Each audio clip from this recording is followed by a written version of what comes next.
Armor training 63, nice.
Oh no, there's two of them. Uh-oh.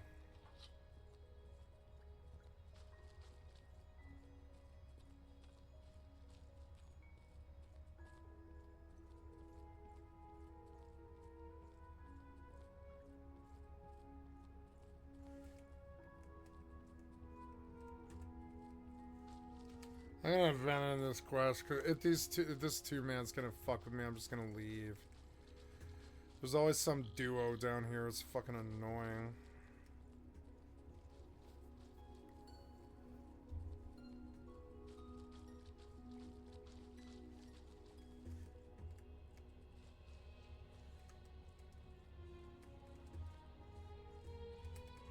I'll just go do bandits, it's fine.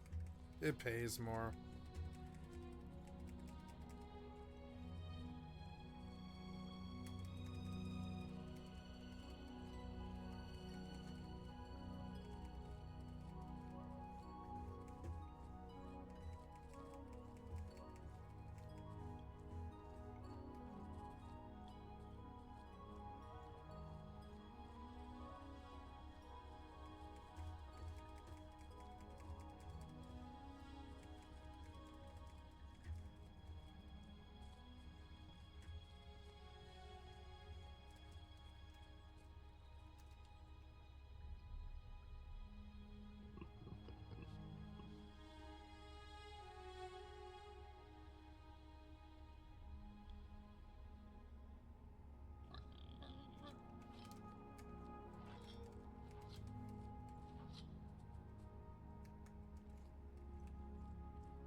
What's a gravekeeper?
Somebody's been through here recently.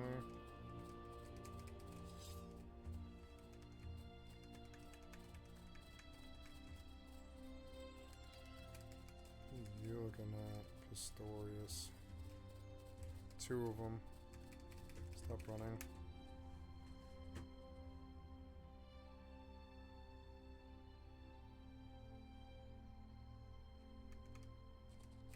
Scoundrel.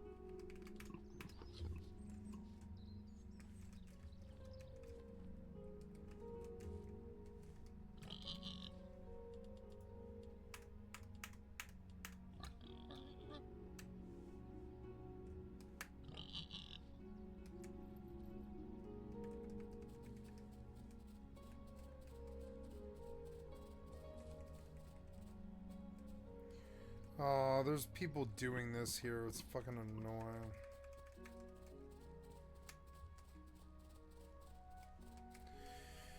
Alright, well, if this is busy...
Oh, come on.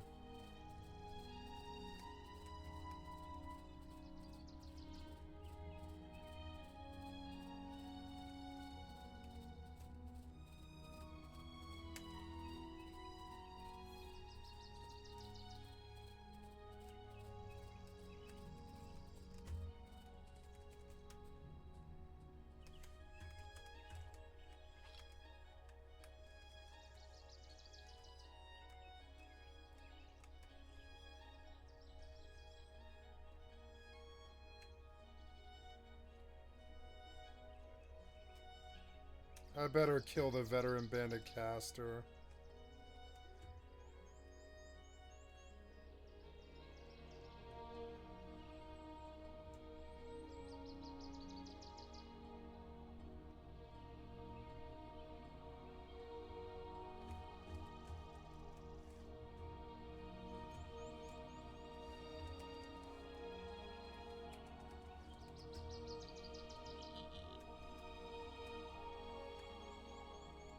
This first pull is scary.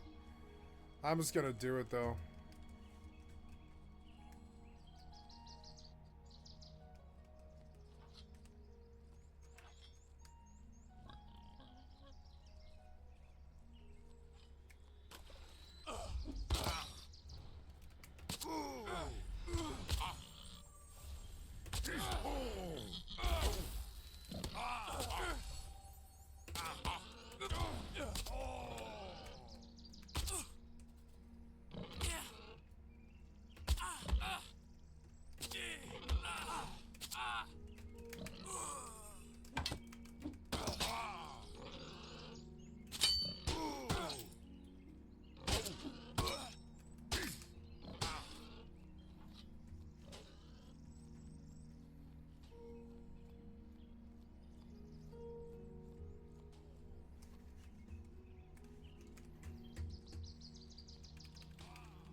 They killed my pig! No! Son of a bitch.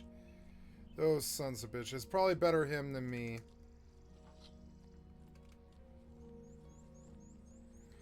Son of a bitch. All I need to do is get another pig. That's fine. There's other pigs nearby. Damn it. I leveled that pig pretty long. He wouldn't come back when I told him to. I didn't realize that we had like 6, you know? I didn't know that I had 6. They leashed. Those sons of bitches. Well, I got 2 of them. Cost me a pig. Kind of annoying. But I mean, like, I lived.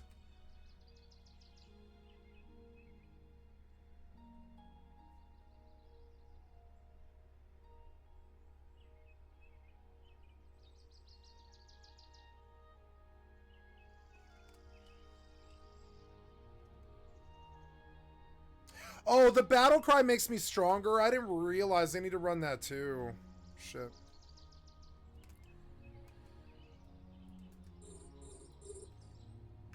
The capacitor is empty.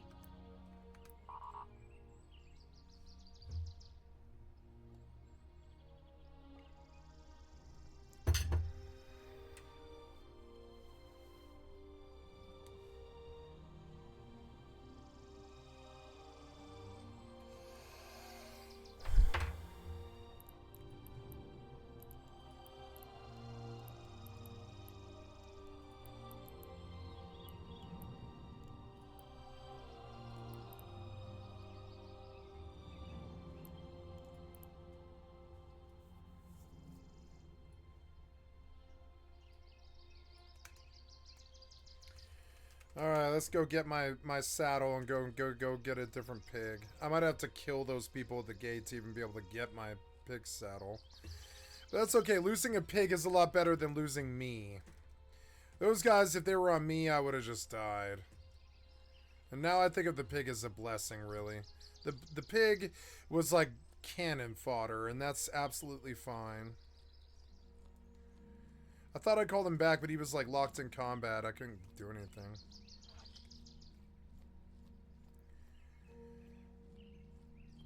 Where's the pig armor? The pig armor. The pig died right there, I think. I don't know. Where did the pig die? Where did this pig die? I had a lot of bandits. There's the pig, right? A's loot, yep. So I need that.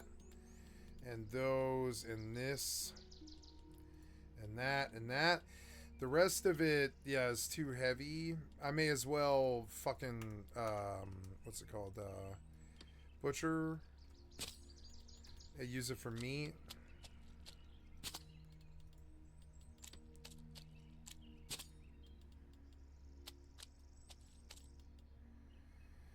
Yeah, bush pig meat and razorback meat. We're gonna dump the bush pig meat. Now we should be a little bit better. Yeah, 77. That's good. So then maybe I want to kill the single bandit. So that's... And I don't know. Oh, no, I don't have corrupt. So we'll do alt 1. No, that's shift 1. I want alt 1.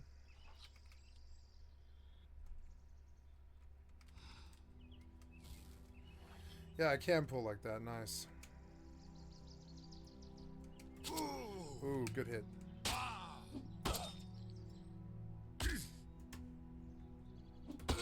Damn it.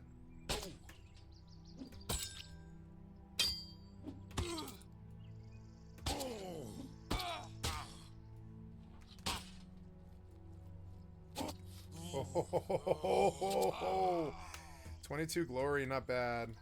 Got him.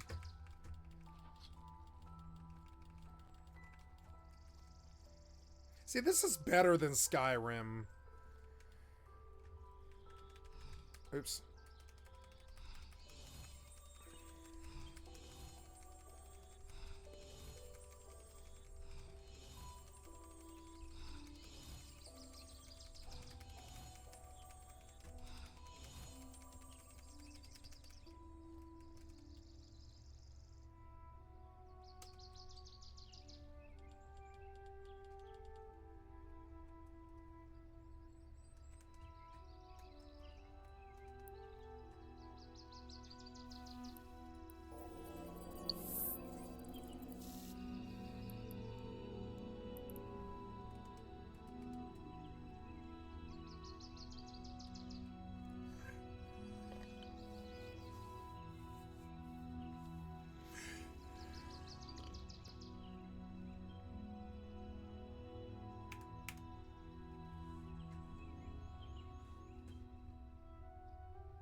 Oh, at least I'm alive and I have a pig saddle, and all I lost was nothing. I've got everything but the pig.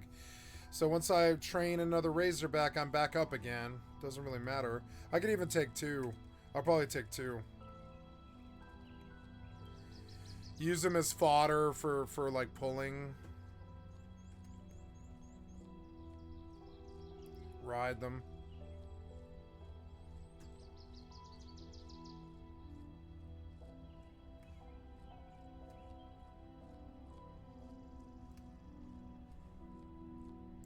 It sucks with that amount.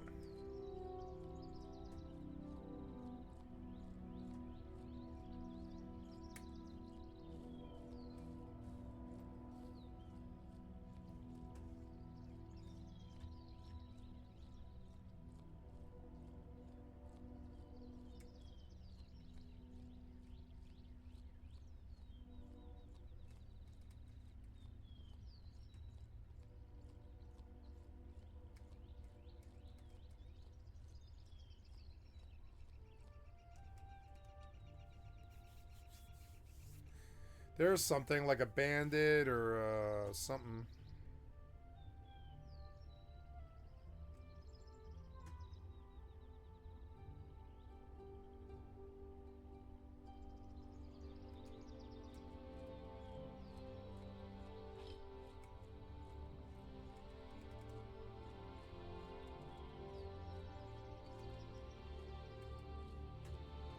Oh good, it is a bandit.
I made $1 billion overnight.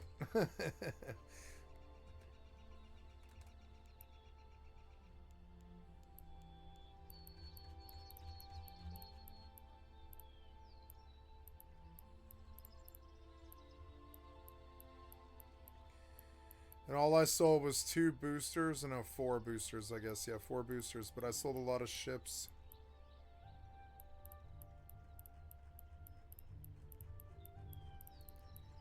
Nice.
Oh no.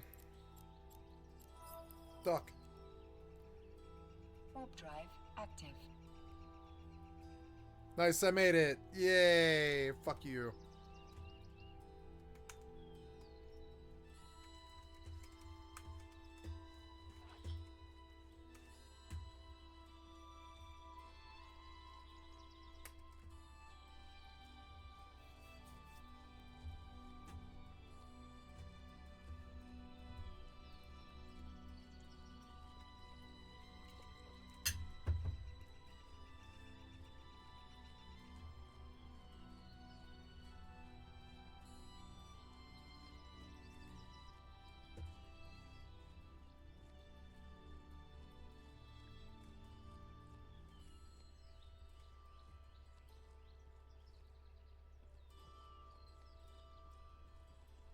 Docking request accepted.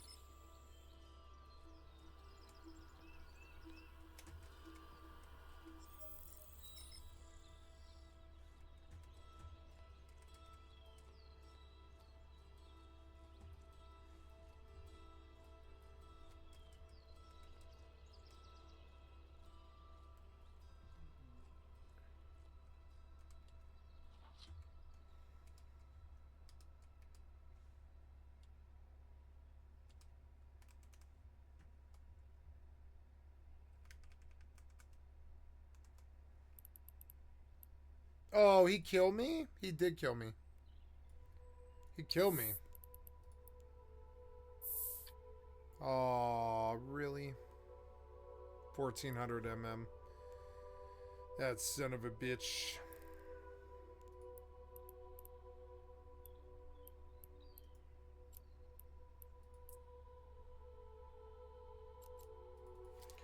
That's okay. I've still made so much more than what I've lost today.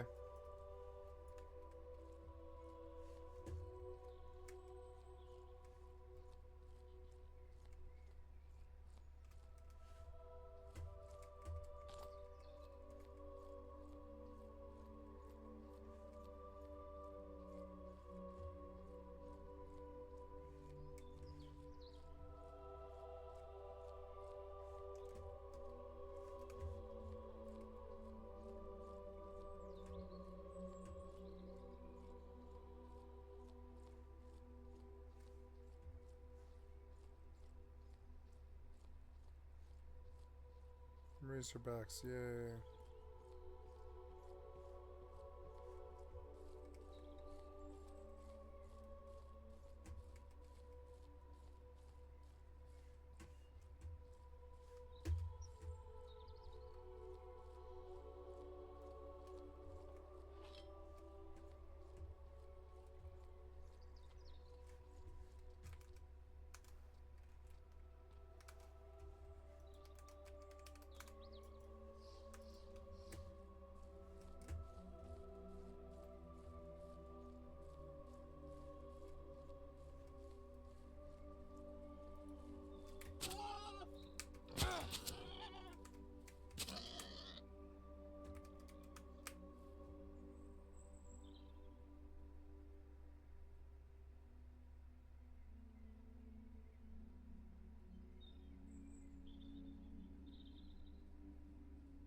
He's level 90, and that's like better than the one I lost. Nice. We'll take 2.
Alright, let's go get what he fucking left, because it'll pay for what I lost.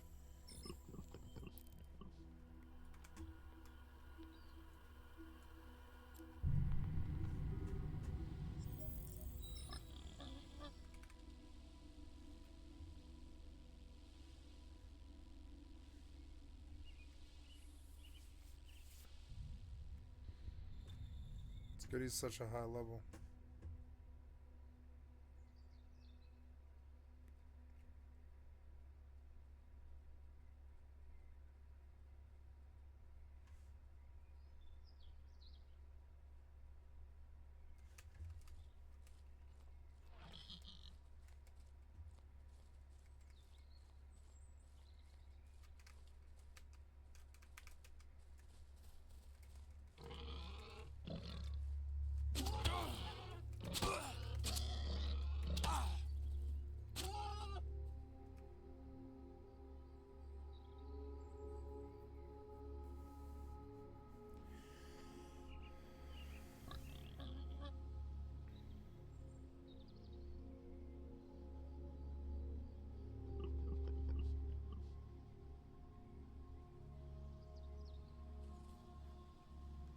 This one's 31, which is fine.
Oh no, is this wolf gonna aggro? That's okay, I want this wolf first.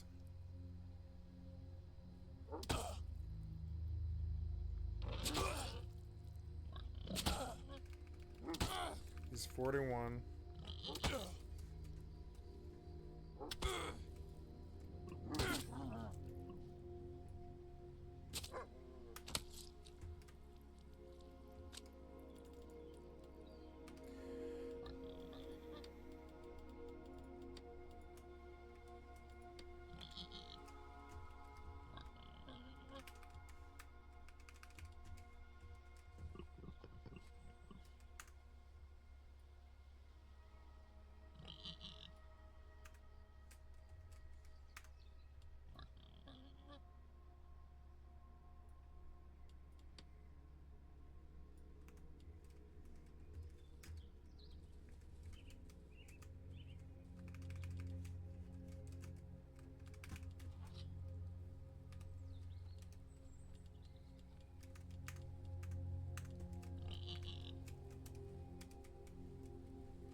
Oh no.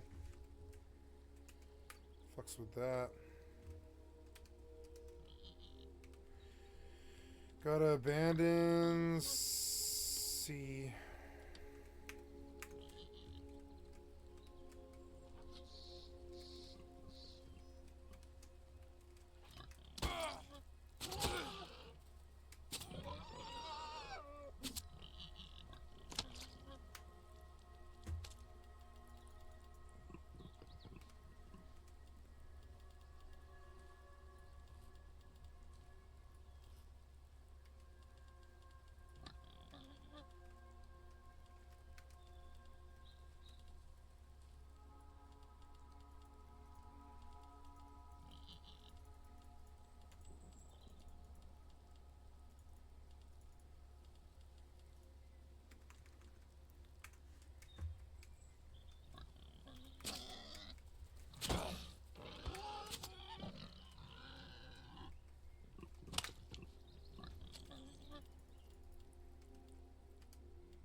Warp drive active.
I'm gonna get another beer. I'll be right back.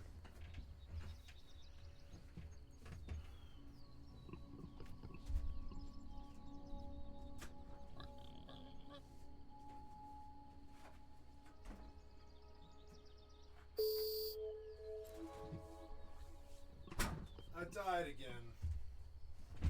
I died again? Oh, really? He sent me home to Jita. Okay.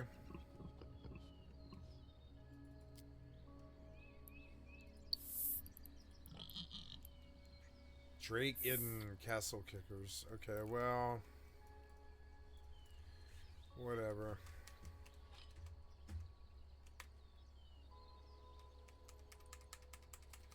I didn't get my beer. He distracted me.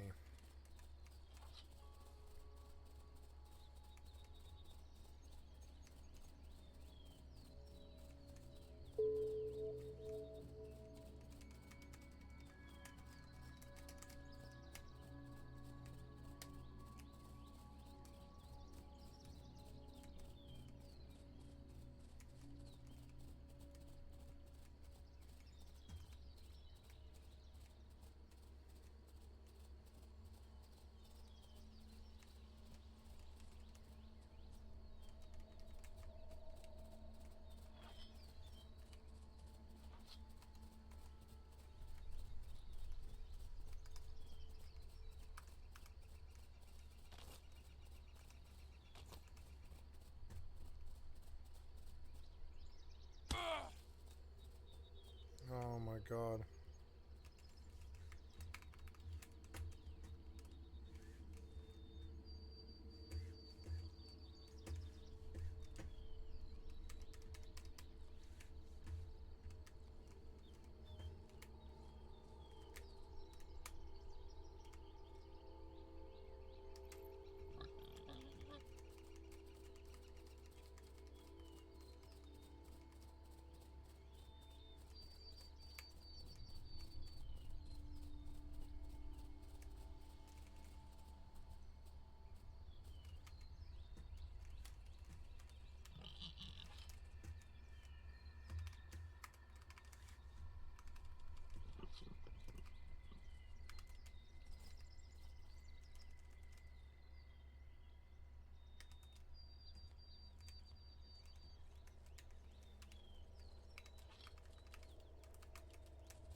That was way better.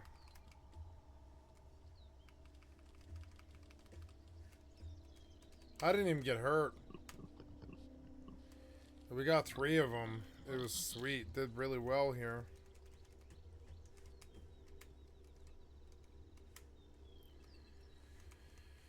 Alright, well, I got kind of winded, so we'll back off and we'll rest over here for just a few.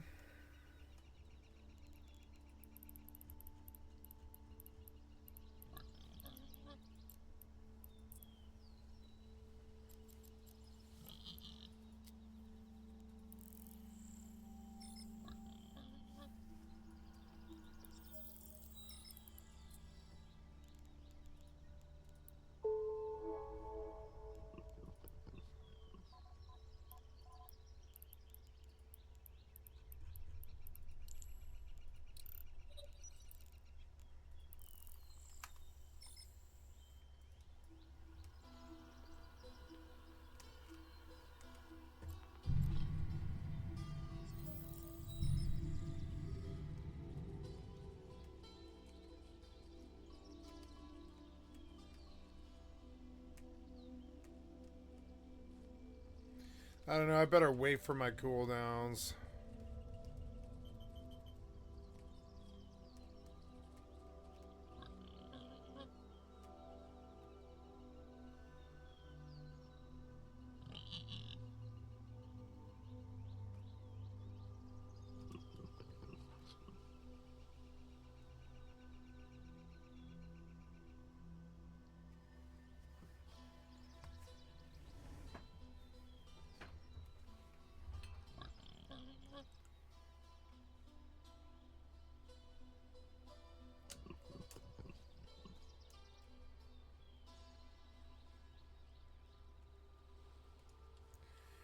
Ew, I want this clade. I'm gonna keep getting it. How many more of these do I need? I'm halfway. Okay, cooldowns are up. We'll bandage both of these and we'll send them in and bring them back. So, bandage, bandage, attack.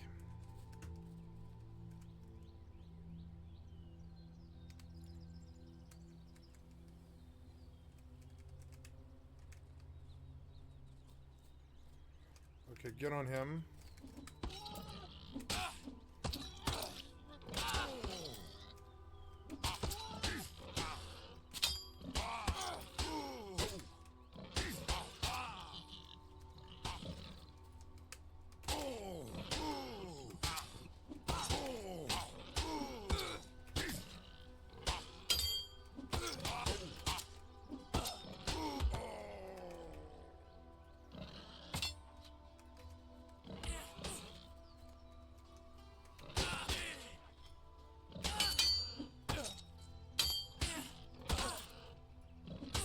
What? No, she killed me. Oh my god, she killed me. I should have ran. I should have ran. I should have ran. No, I didn't have this one. I should have blocked her. I didn't have this. I should have ran and bandaged. I should have ran and bandaged. Ah, so annoying. Well, there goes all of that. I don't know. Well, not all of that. I know where I died, and I died far enough away where I might not aggro, I guess. But walking all the way the fuck out here takes so long. Oh, God.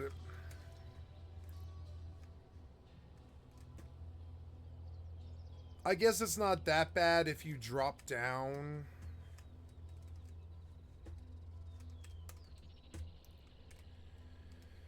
I'm gonna go back to town to the priest and come back for my kit at least, because all I really lost is pigs. If I can recover the kit, it's long. It means another 10 or 15 minutes of a run. Why did I die when I got that low? I don't really understand. Like, my buff hadn't really worn yet. Those guys were nasty. The veteran was fucking nasty. Oops, I didn't res.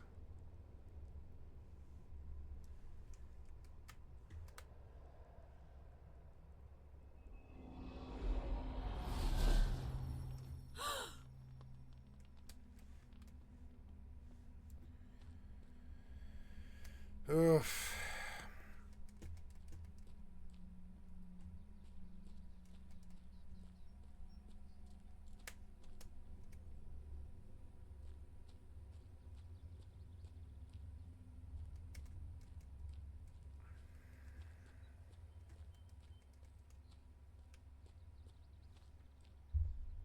I didn't get my beer yet because that guy distracted me.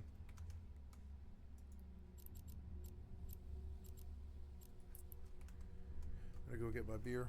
I'll be right back. Drive active. Damn it. Fucking bandits.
If I can recover my kit, then all I'm really down is 2 pigs, which is fine. I can go get them, you know, I can go get them.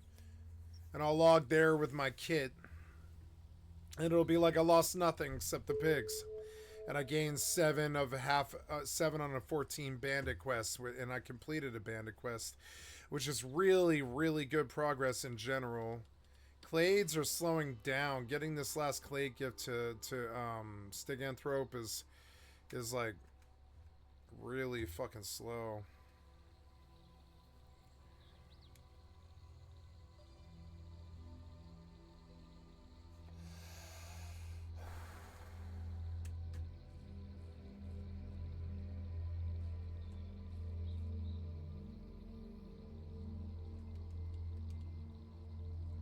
At least I die where I probably won't aggro.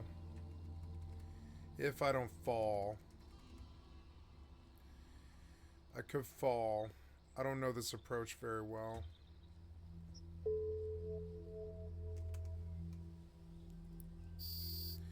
Ooh, I made more money, huh? Oh no, I gambled.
But I lived.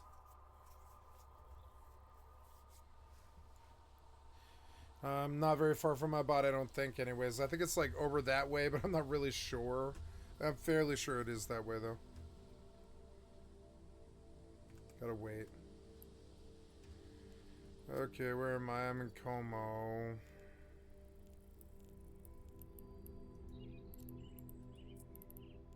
Autopilot engaged.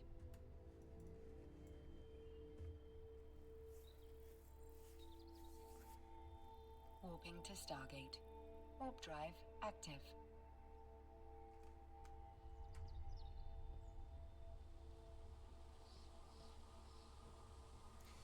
I hate the run speed in this game. I hate it.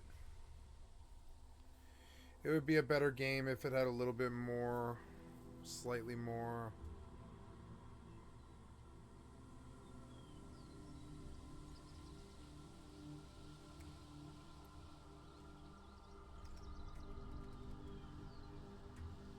Approaching Stargate.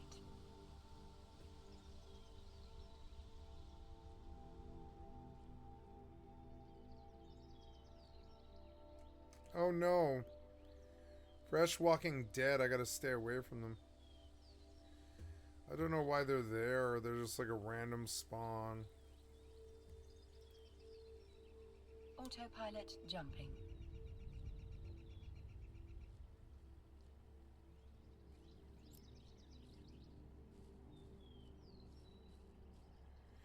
Not that far from my body now.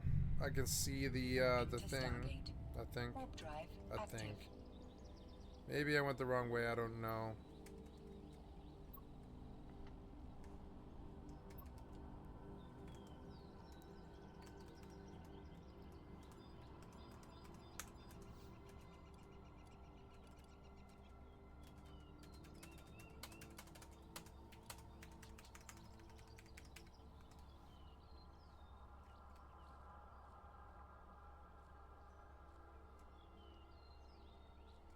Approaching Stargate.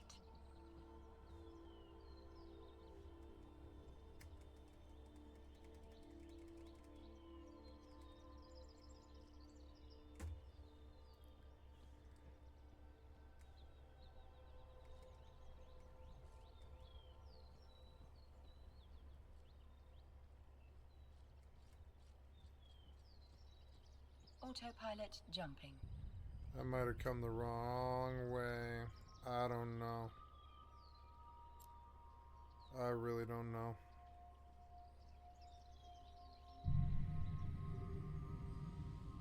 Warping to Stargate. Warp drive active.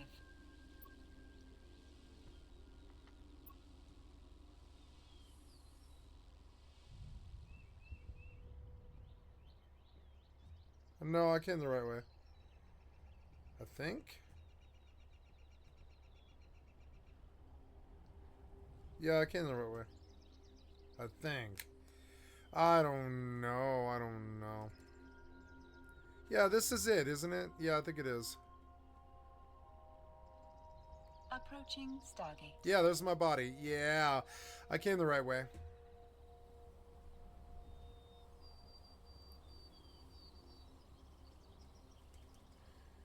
Well, shit, now all I've lost is pigs, which is good.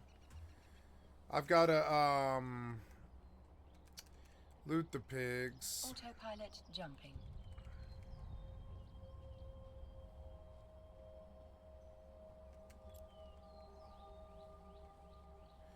Oh god, are these guys gonna aggro me? They might. I need my spear at the very least. Warping to Stargate. Warp drive active.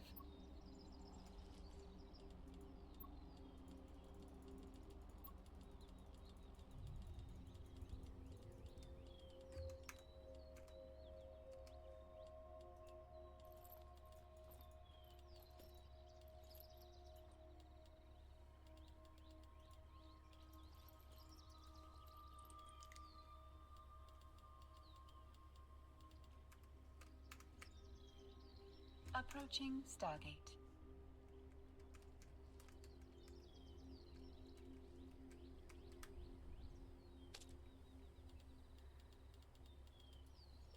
Wow, it's so wasteful. It's fucking annoying, but it is. It's wasteful. Autopilot jumping. So wasteful. I should come back and oh, these guys respawned. Warping to Stargate. Warp drive active.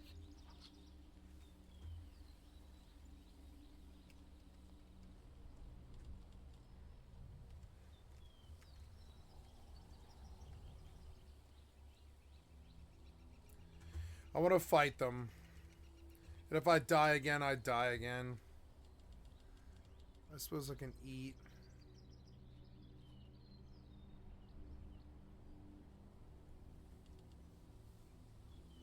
Approaching Stargate.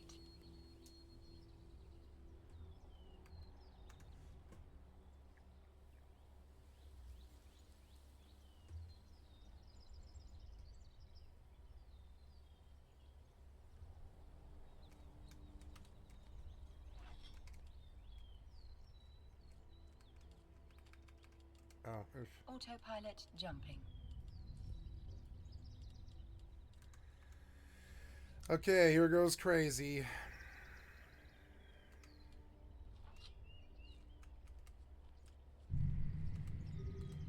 Warping to station. Warp drive active.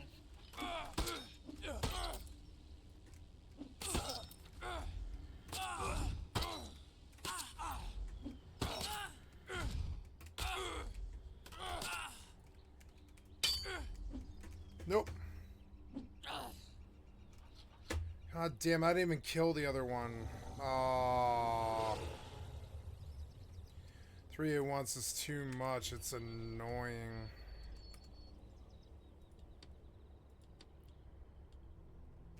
Now my body's lost because like, yeah, like, and that's okay. It's just a kit. It's fine. I can replace it. It was a fun Mortal session, but god damn it, man. The 3 mobs makes no sense for a single player. It's like, fucking annoying. Yeah, what can I do? I can't go back and really get that kit back. I mean, maybe I could bring a spear and kite them and kill them or something. Request accepted. I don't know. But I don't want to try. I'll just get back up next time I play the game. It was fun. I got some clay and I got some progress towards the bandit kills. Yeah, I lost the kit, but you know, it's fine. I can just chop wood like tomorrow or whatever. I haven't chopped wood in a long time. I've just been playing the game, so tomorrow I'll chop wood. But right now I'm going to go back on New World. Or, well, maybe I should play some Rust. It is 6:50 in the morning. Maybe I should play some Rust. Go do that, I guess. Quiet. Beer and Rust. That'll be fun. What do you mean wrapping up my previous session? I quit. Yep, there you go. What you talking about, Willis?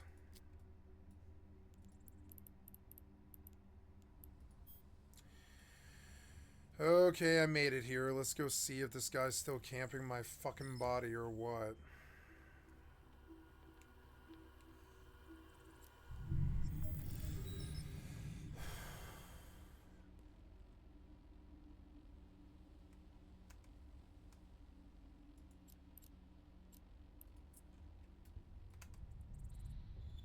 Warp drive active.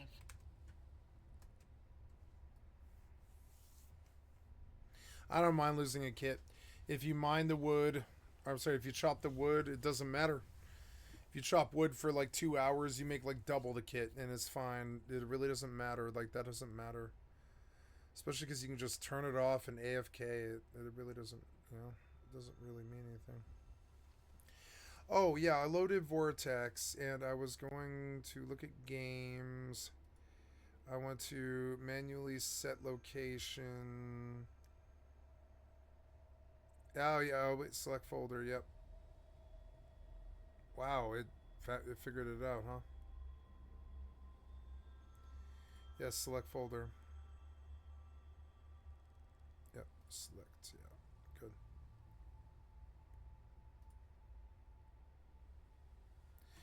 Oh, my mods will translate, will they? What mods do I have?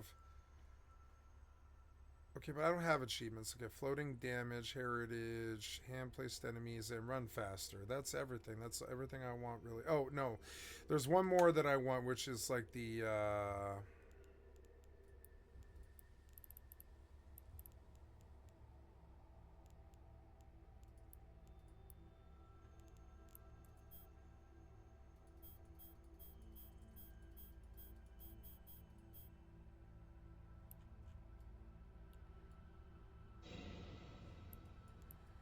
dumb. He won't even take the fucking loot. It's like, why?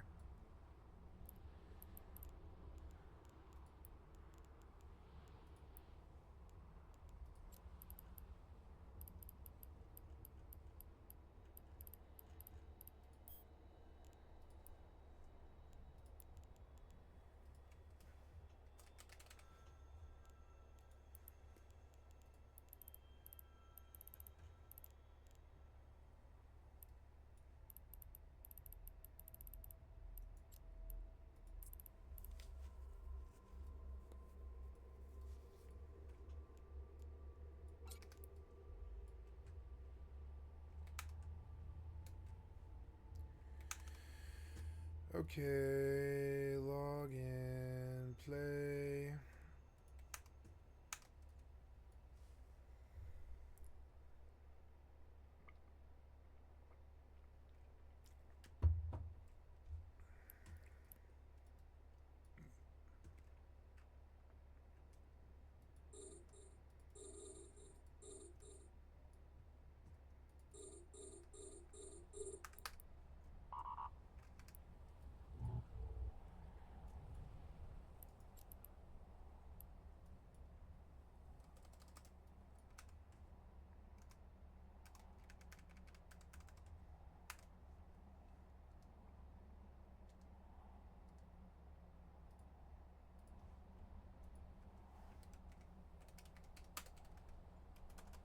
No, wait. All of these are SE, so all of these need to be removed. Remove, yeah.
Oh, it's the Skyrim atmospheres. Yeah, I was like, what the hell is that sound? It's the atmospheres. I was like, what the hell?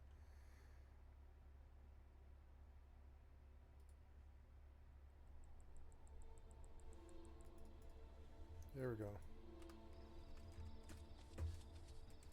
6 players. We're just gonna do a report and just check. Yep, good.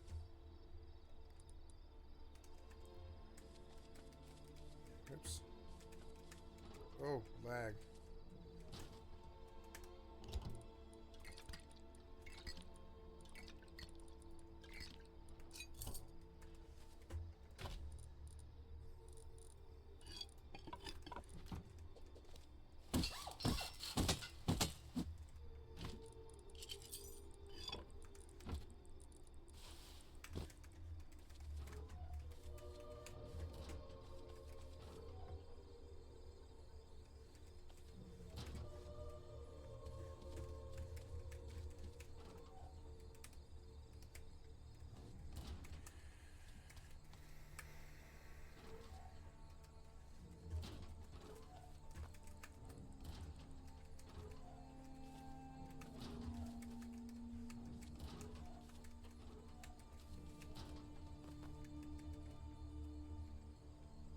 Lag.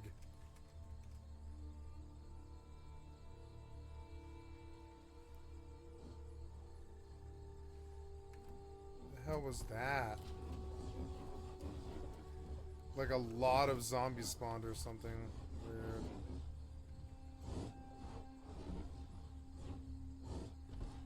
It's acting weird.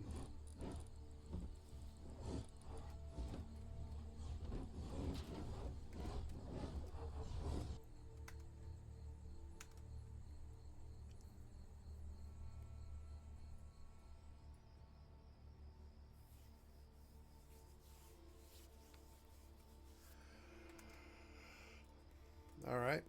I think I saw everything I need to see here, and it's the middle of the night. I don't really want to wait for, like, you know. I just wanted to see if my base was good. I'm good. I'm going to go on New World and do some work on that. Legacy of Kain's Soul Reaver 1 and 2 remastered. Wow.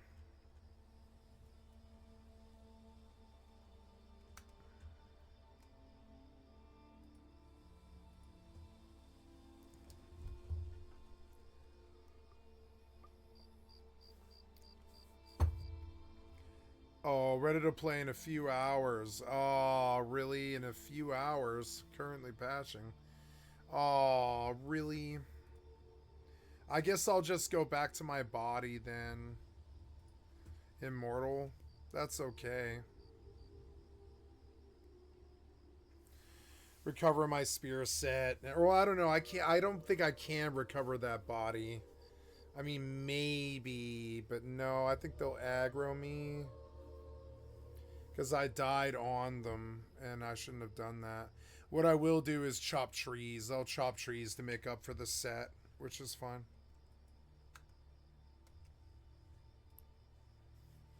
The set's expensive. It's like 15, 20 gold, something like that. So, and you know, I lost 2 of the 3 charges on my rings and earrings. So that's another 30 gold. So like, this was like 50 gold. It was kind of expensive.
Wow, I'm dead again. Why am I dead again? Oh. What?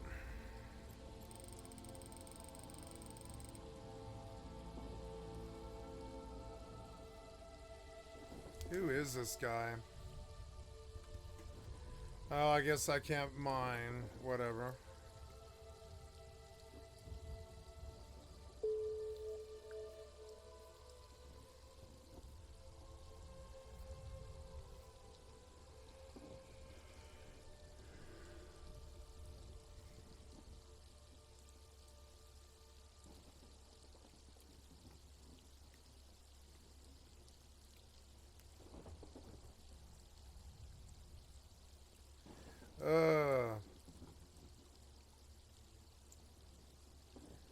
Like, move my mouse all weird.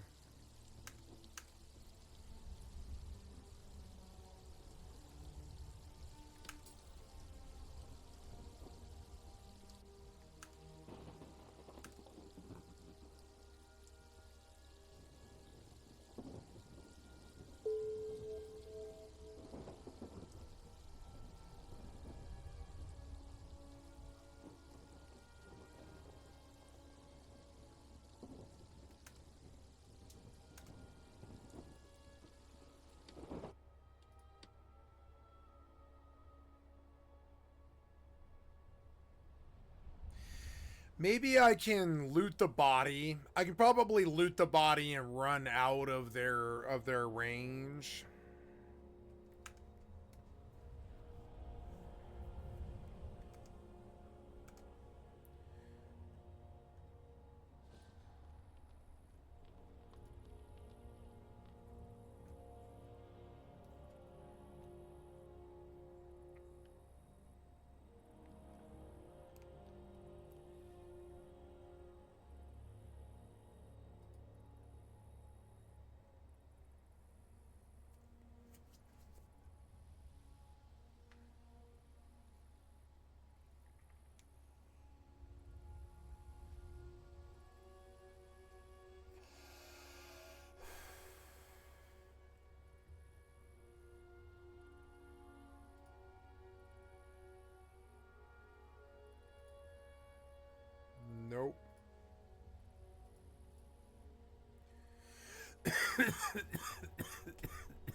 Ordinator, yeah, Ordinator Apocalypse, floating damage. Yeah, I think that's it. Like, I don't really want anything else. I think that's it.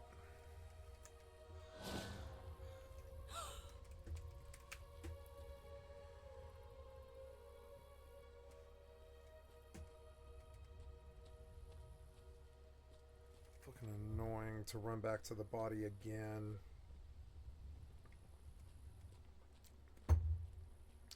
I think I can run up and loot the body. And then run away.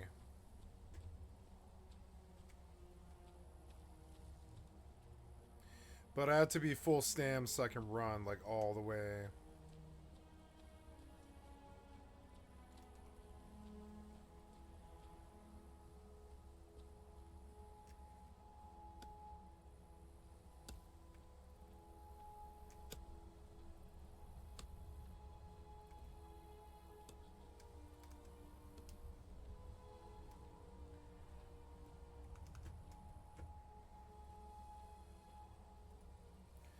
The perks. Oh, and then the violence mod. Violence. Yeah, the kill move mod, SE.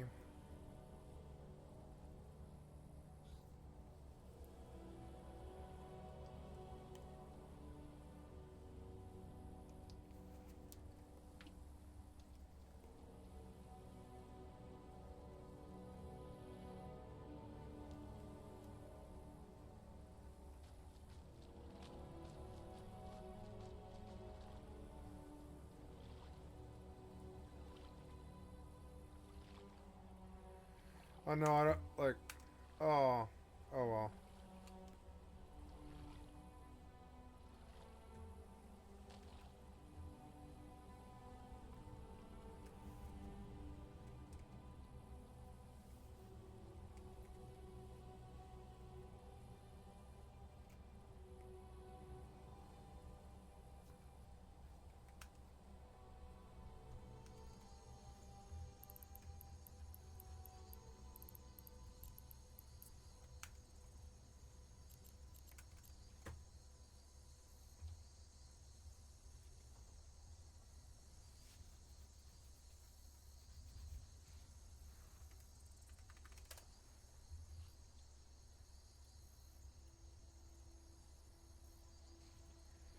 Enhanced blood textures.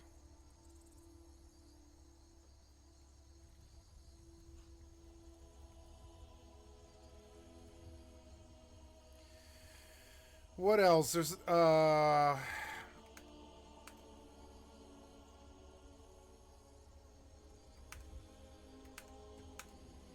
maybe we look at carry weight.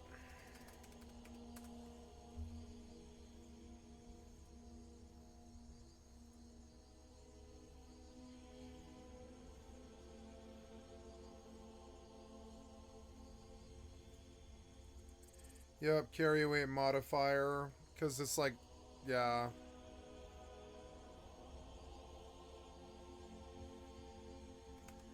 And I think that's it. Right? All the rest of it is fine.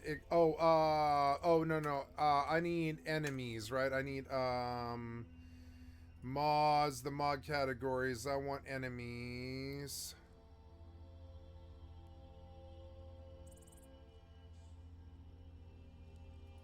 Followers, companions, creatures.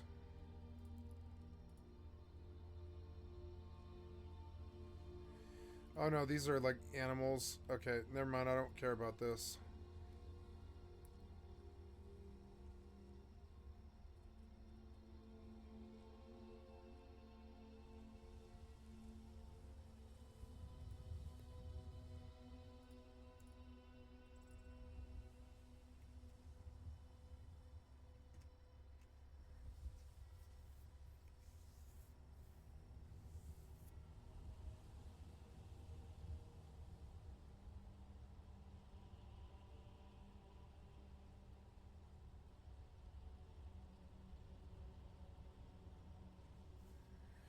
Yeah, isn't this the one that I like? Yeah, it's Obis. Yeah, Obis SE, Organized Bandits in Skyrim. They're all over the place, yeah.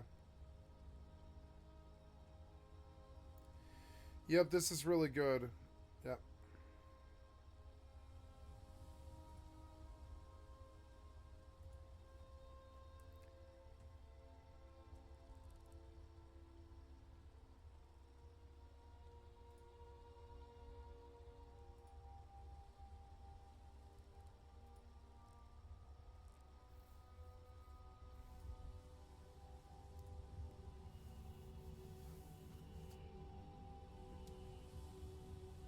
Okay.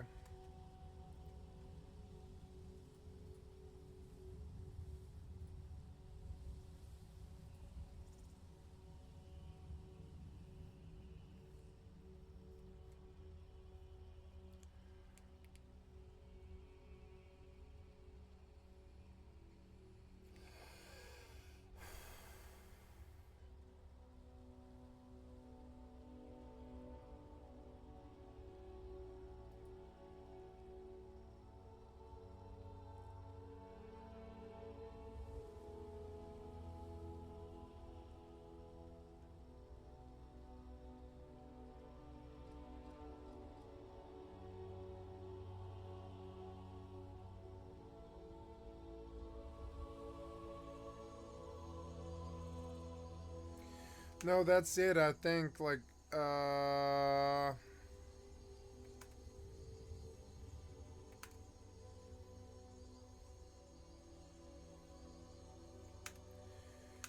I think that is it, actually. And then, oh, wait, oh, did I hit something? Yeah, I hit something, huh? Oops.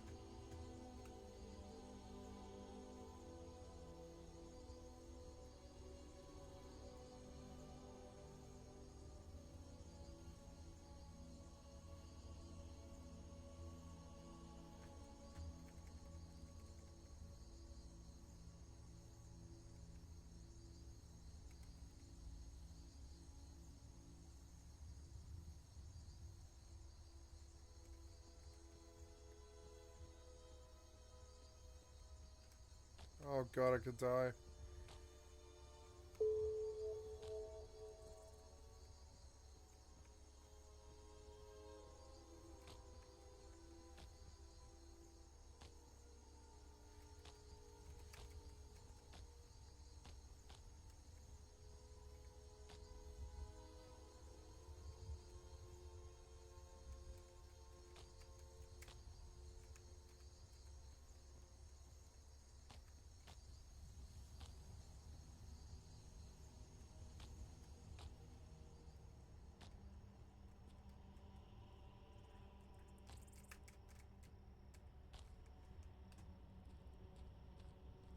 Okay, let's see if I can loot this corpse. I don't really believe I can, but we'll see. Suicide mission.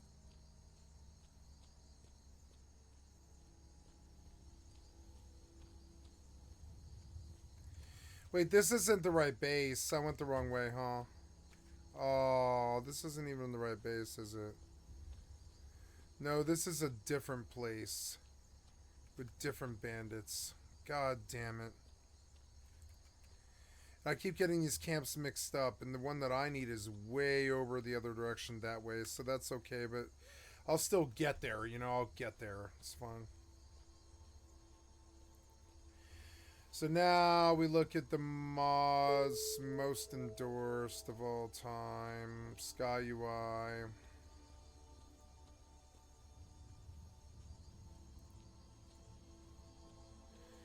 No, I don't want to do SKU64.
The really popular ones I can download safely.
All over Skyrim, you will...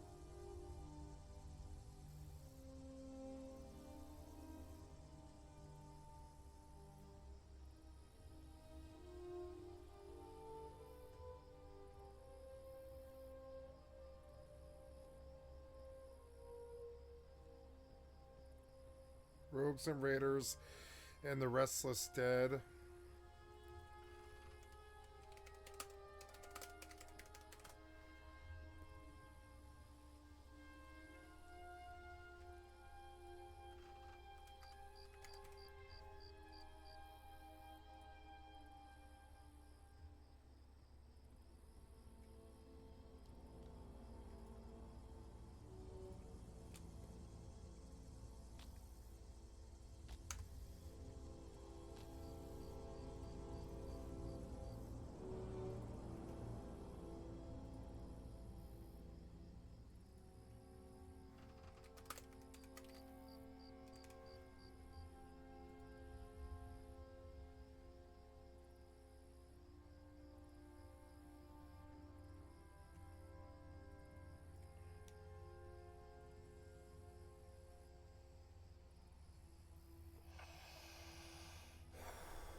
Heritage 2.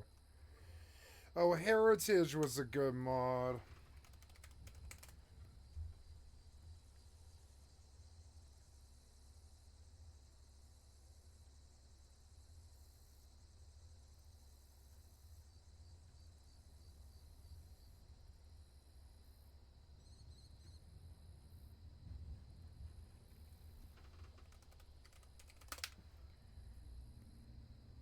Heritage enemies 2.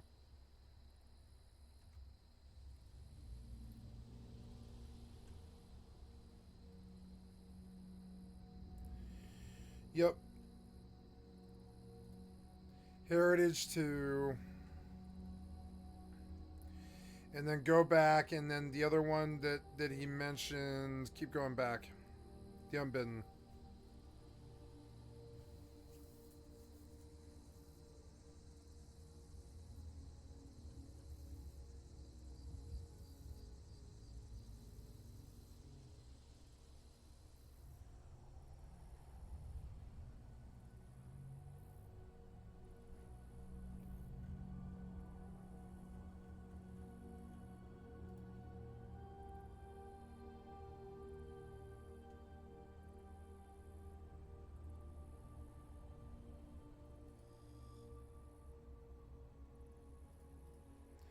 Plague of the Dead.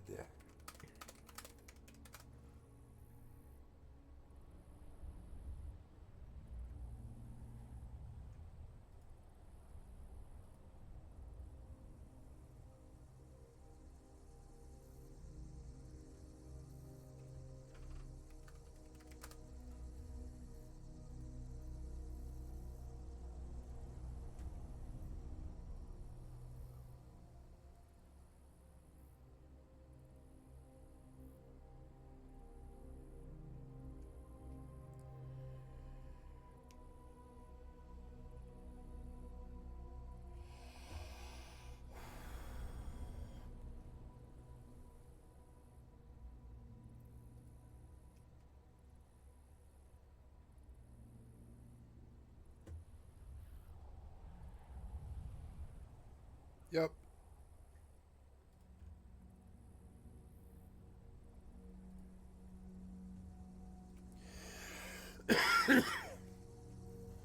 Yep. There, I think that's it. That's like it, I think.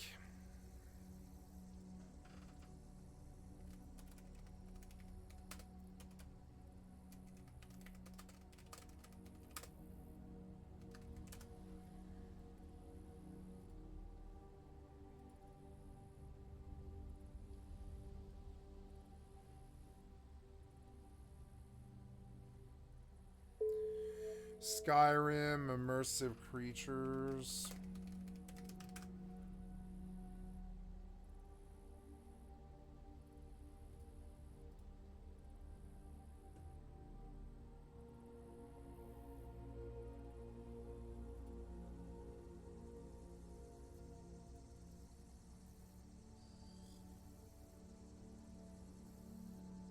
Oh, no, no, no. That sucks.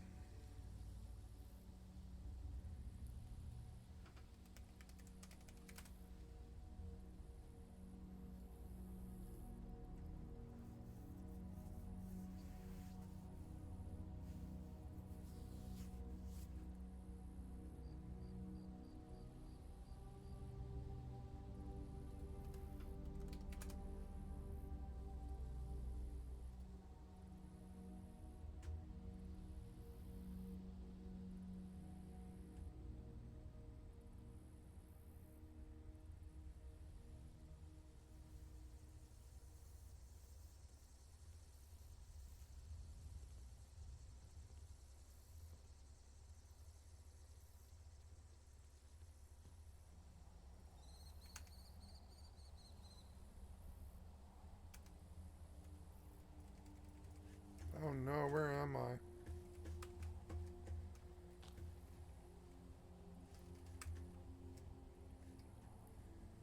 I don't know if my body's still gonna be there by the time I get there.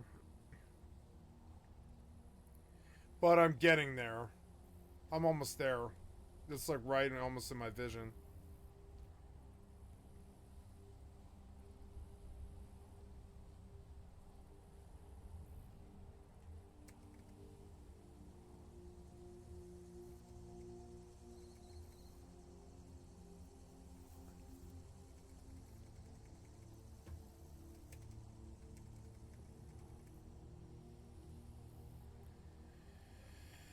No, I don't see my body. It probably took too long to get here. It's probably been like an hour or something, and it's like I just been too long. It kind of sucks.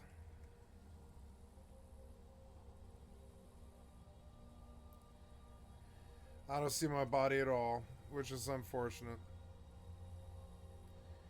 Well, there goes that. At least I came back and looked, you know.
Okay, that's it. I think actually it's kind of insane, but it is like I think that's everything. Now I want to run that one mod.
Kill it now. Weeknd would stay loyal to him. Drake stayed loyal to Lil Wayne and Birdman, so maybe he figured The Weeknd would do the same, but he didn't. The Weeknd signed with Republic Records in a joint venture with his own label EXO in 2012. And the day that the news broke, Drake tweeted, "You won't get away with just a thank you. You owe me a favor." Perhaps The Weeknd didn't like the feeling of giving up half of his material to boost the success of an already popular man. We know this based on his 2013 interview with Complex, where he said that his album, House of Balloons, had way more songs before he gave them to Drake. He described one night in the studio recording The Ride, "I had sung this melody. It wasn't a hook, just an unfinished lyric. And Drake liked it so much he was like, I need to have this, man. I know I've already taken shot for me, money and crew love and this and that. And me, I was hungry at that time. I was like, dude, take anything. At that point, I was like, hell yeah.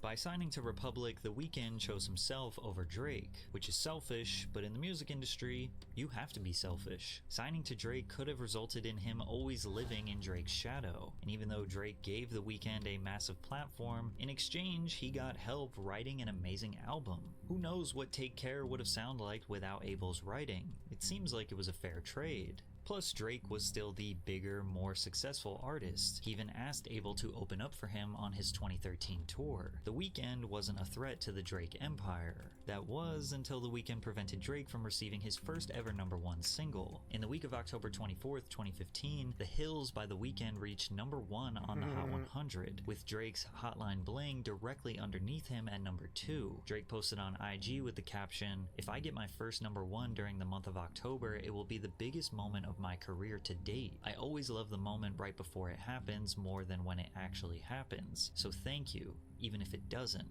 Well, it didn't go #1. The Hills stayed there for 6 consecutive weeks. Drake realized right then and there he made a huge mistake. He essentially just gave all of the resources to another artist who could put him out of business. Ego aside, that's actually just a dumb business model. It's good for the art, it's good for the culture to uplift and help another artist, but it's bad for business if you do not have a contractual tie to them. And Drake made sure he would never make that mistake again. From now on, Drake would be extra careful of who he promotes to his fan base, unless they were signed to OVO Sound. But many suspect that he took it a step further and purposely held back his own OVO signees. They suspect that Drake only acquired these artists so that they could write music for Drake and essentially give their best material to him. This is what people commonly refer to as the OVO sweatshop.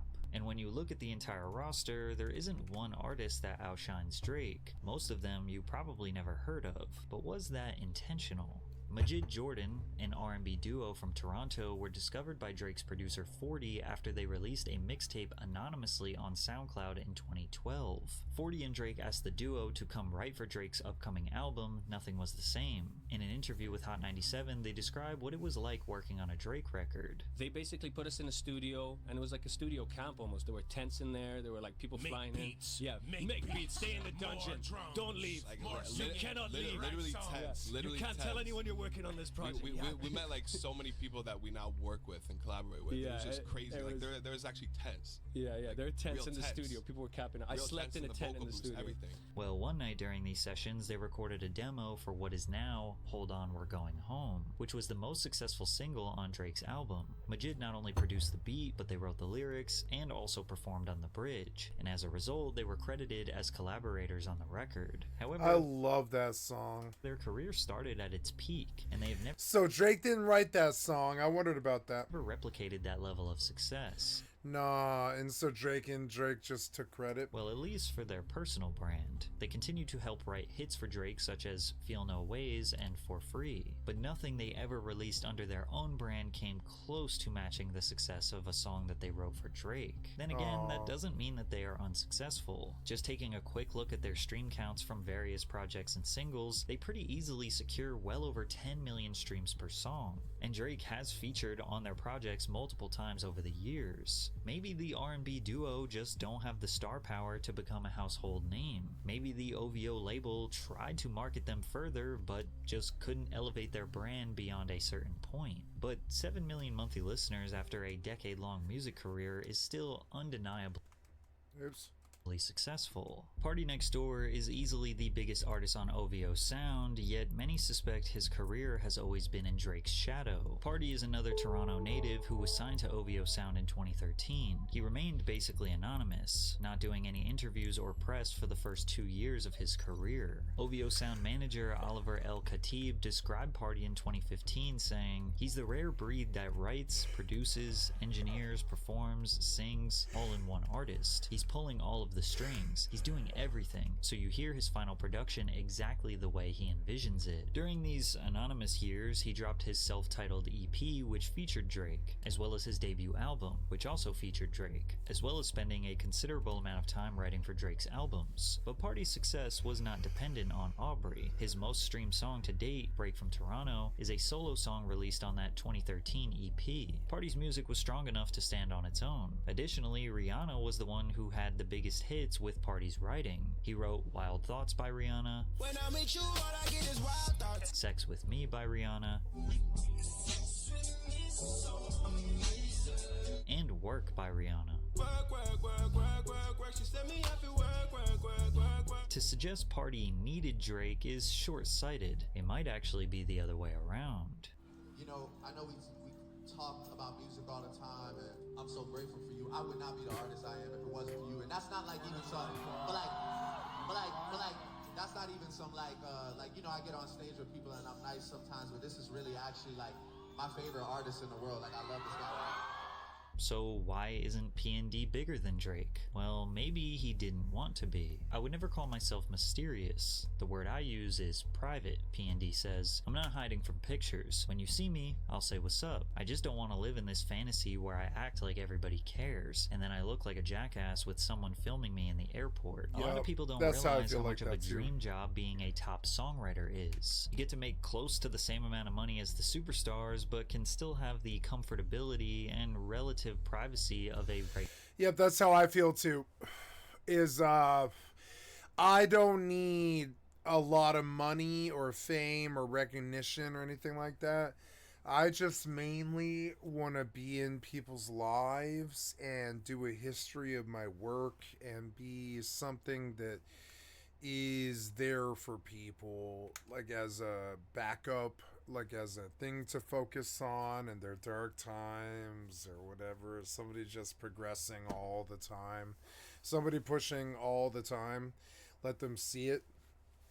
And so but there's not a lot of fame in this. You'd have to be ninja to make that kind of money. There's not a lot of fame and prestige in this, and so I don't care. Now I plan on doing it a long time. I'm gonna do a history for a long time, you know, and the proof is right here. Oops. Yep. The proof is like right here. I could just pull my channel content, and I built this in like 3 years, and I love this. You know, it's like I love this, and it's like the views are there, and people want to watch it. But if you don't want to, it's okay. You don't have to, you know, the stuff is there. You can watch it if you want to. But yeah. And it runs and it goes on every day or whatever. And you can constantly watch it. And I don't need people to religiously watch it. It's just there, you know, to put on in the background always. Put me on in the background and I'll just white noise you for the rest of eternity. And I'll play my games and I'll talk my shit and I'll scream, and sometimes I break the fucking, you know, I'll break the wall or whatever. Regular citizen. Okay, you may not be able to have the shows and the merchandise, but you get what I'm saying. Typically, the only thing songwriters struggle with is ego. Party has expressed over the years some slight frustrations with living in Drake's shadow. He says the tracks on 2 earlier albums were to prove a point, that I'm here. I could be here. I'm not Drake's sidekick. People use quotes like this to draw conclusions that Drake was manipulating and pulling strings to just keep Party next door at bay. They're convinced that right when it seemed like P&D was gaining an advantage over him, Drake called some shots to slow his growth. But we have no way of proving that. Poetically, something about Drake changed after his 2013 album. Nothing was the same. Up until this point, he was perceived as the Canadian nice guy who makes dancey songs that the girls like. He was soft-spoken, humble, and kind. Perhaps it was because of all the gangster rap music he was listening to. So you want to know? Yeah, what are you into? What are you listening to? What are you feeling? I've been really inspired by like some real just gutter hood music, like just listening to like Lil Reese Savage mixtape, listen to Lil Herb, Lil Bibby, Fergie. You know, I'm proud of Ferg, ASAP Ferg. He's been killing it. Or maybe he had a slight chip on his shoulder after Kendrick Lamar I don't like any of those people, which is weird. famously called him I wouldn't call that deep out street. among other rappers on a song called You know who's hard?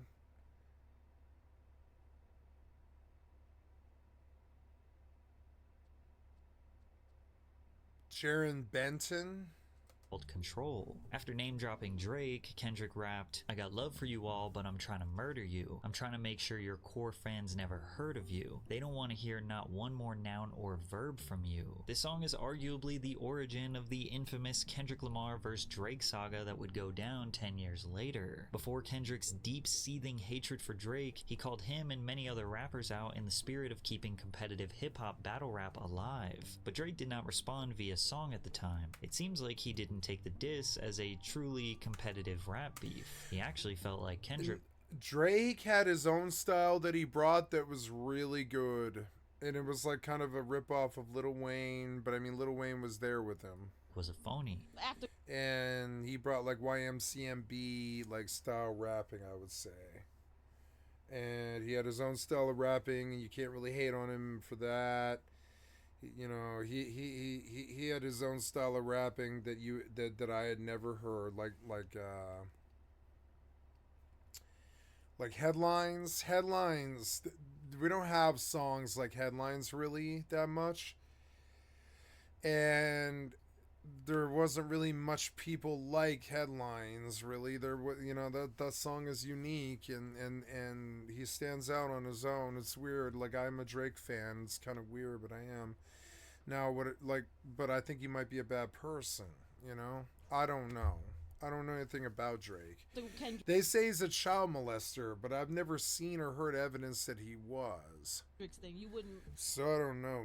Maybe he's a child molester, but I don't know. Like, whatever. I don't know. I don't know that this about them. That's just what K-Dot said or whatever. I noticed you didn't really get into that too much, so. I just like, I don't know. It just wasn't real to me. It's like, I saw him after that, and it was just like, love. What? So it's like, was that real, or was that just like for the people? You know what I mean? I think it's a sparring kind of sport. Yeah, but at the same time, it's like, you know, then let it be real. Then, you know, I mean, because those were harsh words, right? So it's like, you can't just say that and then see me and be like, yeah, man, what's up? Pretending like nothing ever happened. Like, that's not real. That's not, to me, that's not like the nature of battling. I mean, there's passion behind it. There's anger behind it, you know, and I personally enjoy making like great music and bodies of work over like being the talk of Twitter for like 5 days, you know. But you seem just now a little irritated by it.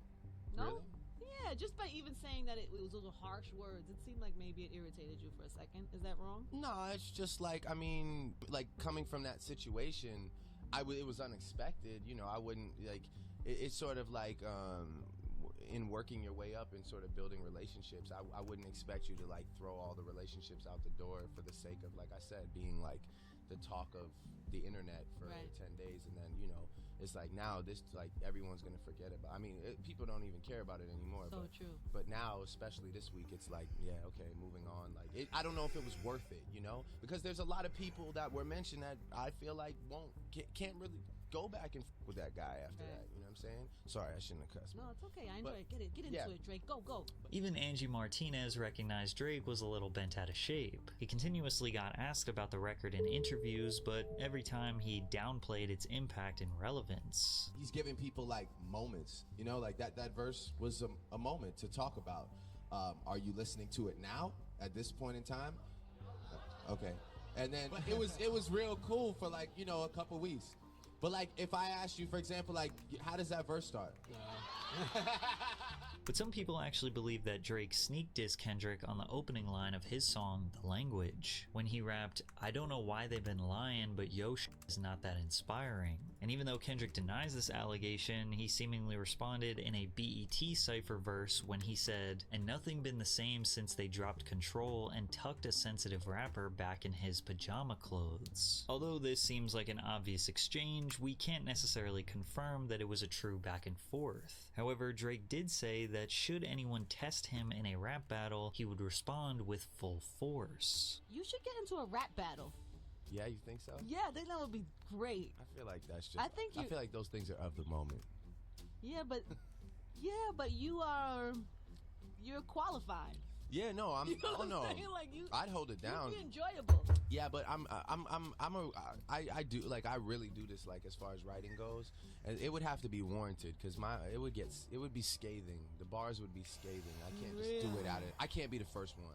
Drake made his point very clear. It would be bad for anyone who dare test him on the mic, and that's exactly what would happen in 2015 when he entered his first ever rap beef against Meek Mill. In 2015, the hip-hop culture gave Drake unimaginable power when he was outed for using ghostwriters, and literally none of his fans cared. Up until then, ghostwriting was considered taboo in hip-hop. Hip-hop was founded on personal expression, storytelling, the ability to craft clever wordplay and flows, making an artist's lyrics a direct representation of their life experience. Additionally, the culture of battle rap and freestyling also emphasized spontaneity and raw internal expression. So when you remove the fact that someone didn't write their own words, it undermines their credibility and challenges their authenticity. In 2015, Meek Mill tweeted, "Stop comparing Drake to Me Too. He don't write his own raps. That's why he ain't tweet my album because we found out." And while you might think this is Meek Mill honoring the hip-hop code and standing up for the culture, he said this because he felt like Drake dissed him over a girl. 1 month before this tweet, Drake and Meek Mill collaborated on a song called Rico, where Drake rapped, "The girl of your dreams to me is probably not a challenge." Meek Mill felt that Drake was talking about Meek's then girlfriend, Nicki Minaj. Drake and Nicki were Young Money signees and also came up in the rap game together at the same time. Over the years, they have expressed their desires for each other, but never were in a formal relationship. They also deny ever having been romantically involved. My involvement in the situation was the fact that my man thought he was getting dissed with the line, "To me, your girl of your dream is really not a challenge," or whatever. Right. I said, "Bro, he's not dissing you. He's not dissing you. Like, he's not dissing you." He's talking about someone else. He's talking about just in theory or whatever. Well, those weren't technically his bars. Oh. Yep. Okay. And that was that. It's hilarious to think Yeah, that those Meek are crashed out over something that those Drake are raps, technically but his also- bars. Like somebody else wrote it, and he's right. He's right. He's like he wasn't dissing you. He didn't write the song.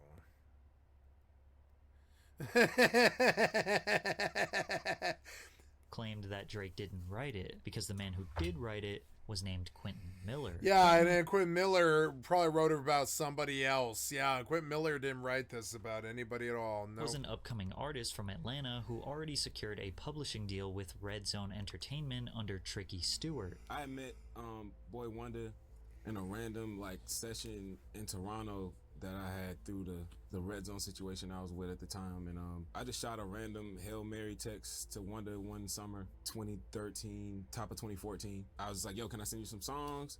He's like, "Yeah." I sent him some songs.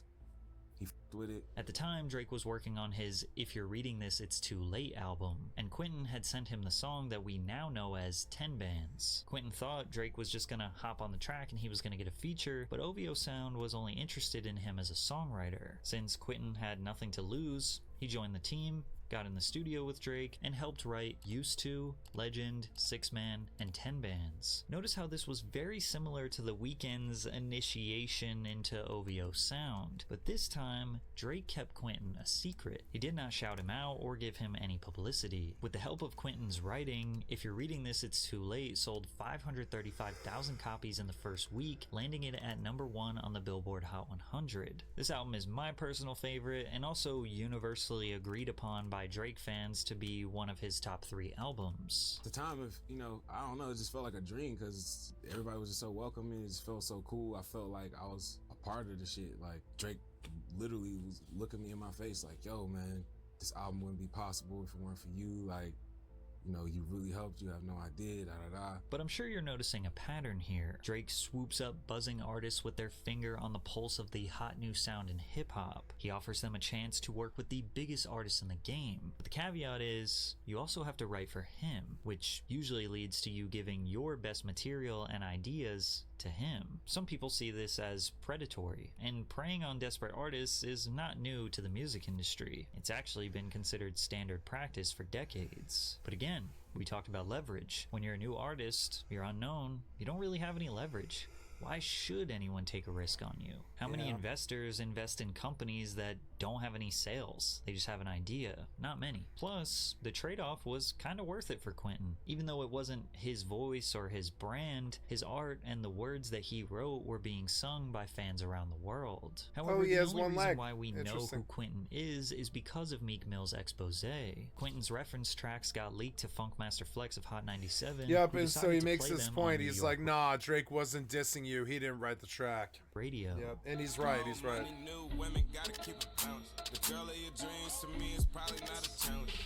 Fans were stunned to hear Drake take lyrics bar for bar from some random guy they never heard of.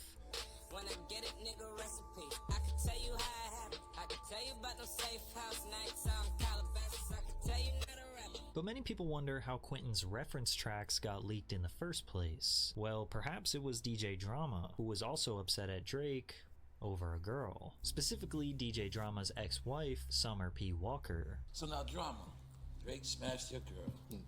Jesus. What the fuck? Well, which other way am I supposed to say it? Drake had sexual relations with a girl that was affiliated with you. Drake seemingly took shots at DJ Drama on his 2015 hit For Free, where he rapped, "Last year I had drama girl, not right now." And on the track I'm the Plug, he rapped, "And it really ain't no thing, I got Summer P in this thing." Summer P. Walker fired out multiple tweets towards Drama over their personal manners, but in one of them she wrote, "Or how you told me that you gave Meek Drake's reference tracks to make him feel better about Quentin not wanting to work with him." This tweet was seemingly the last piece of the puzzle because Meek Mill found out about Quentin writing for Drake through DJ Drama, who discovered Quentin while looking for a ghostwriter for Meek Mill. I was approached by, it was never direct. It was always through like Drama or Cannon. And they were like, yo, you know, Meek wants you to write for him or whatever. TJ and Cannon? I was just like, nah, you know. He asked me the first time. I said, nah.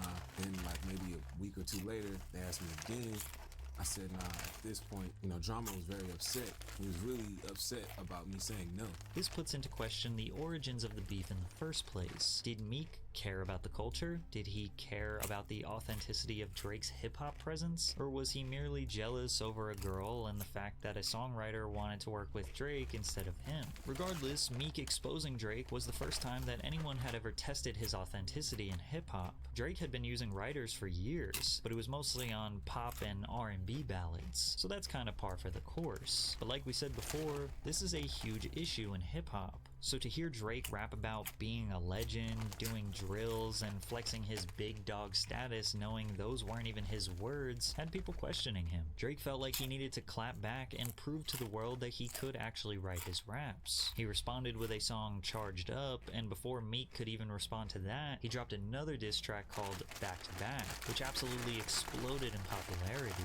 Most notably for the line, "Is that a world tour or your girl's tour?" where he basically accused Meek of riding the coattails of Nicki Minaj, who many at the time felt like she was too good for him. Back to Back went double platinum and was the first diss track in history to be nominated for a Grammy. It was a hit. Even though hip-hop enthusiasts didn't like that Drake was using writers, they recognized that he did win the beef against Meek Mill. Even Kendrick Lamar liked the song. In Kendrick's 2024 diss track aimed at Drake called Euphoria, he rapped, "Back to Back? I like that record." Back to Back gave Drake an immense amount of power because it proved that his fans and the greater hip-hop culture didn't care about rappers using songwriters. Didn't care about rappers using songwriters. You know, I've really made my peace. I'm gonna get some to eat. I'll be right back. I think I want some cereal. Yeah, I think I'll have some cereal.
This pop shit.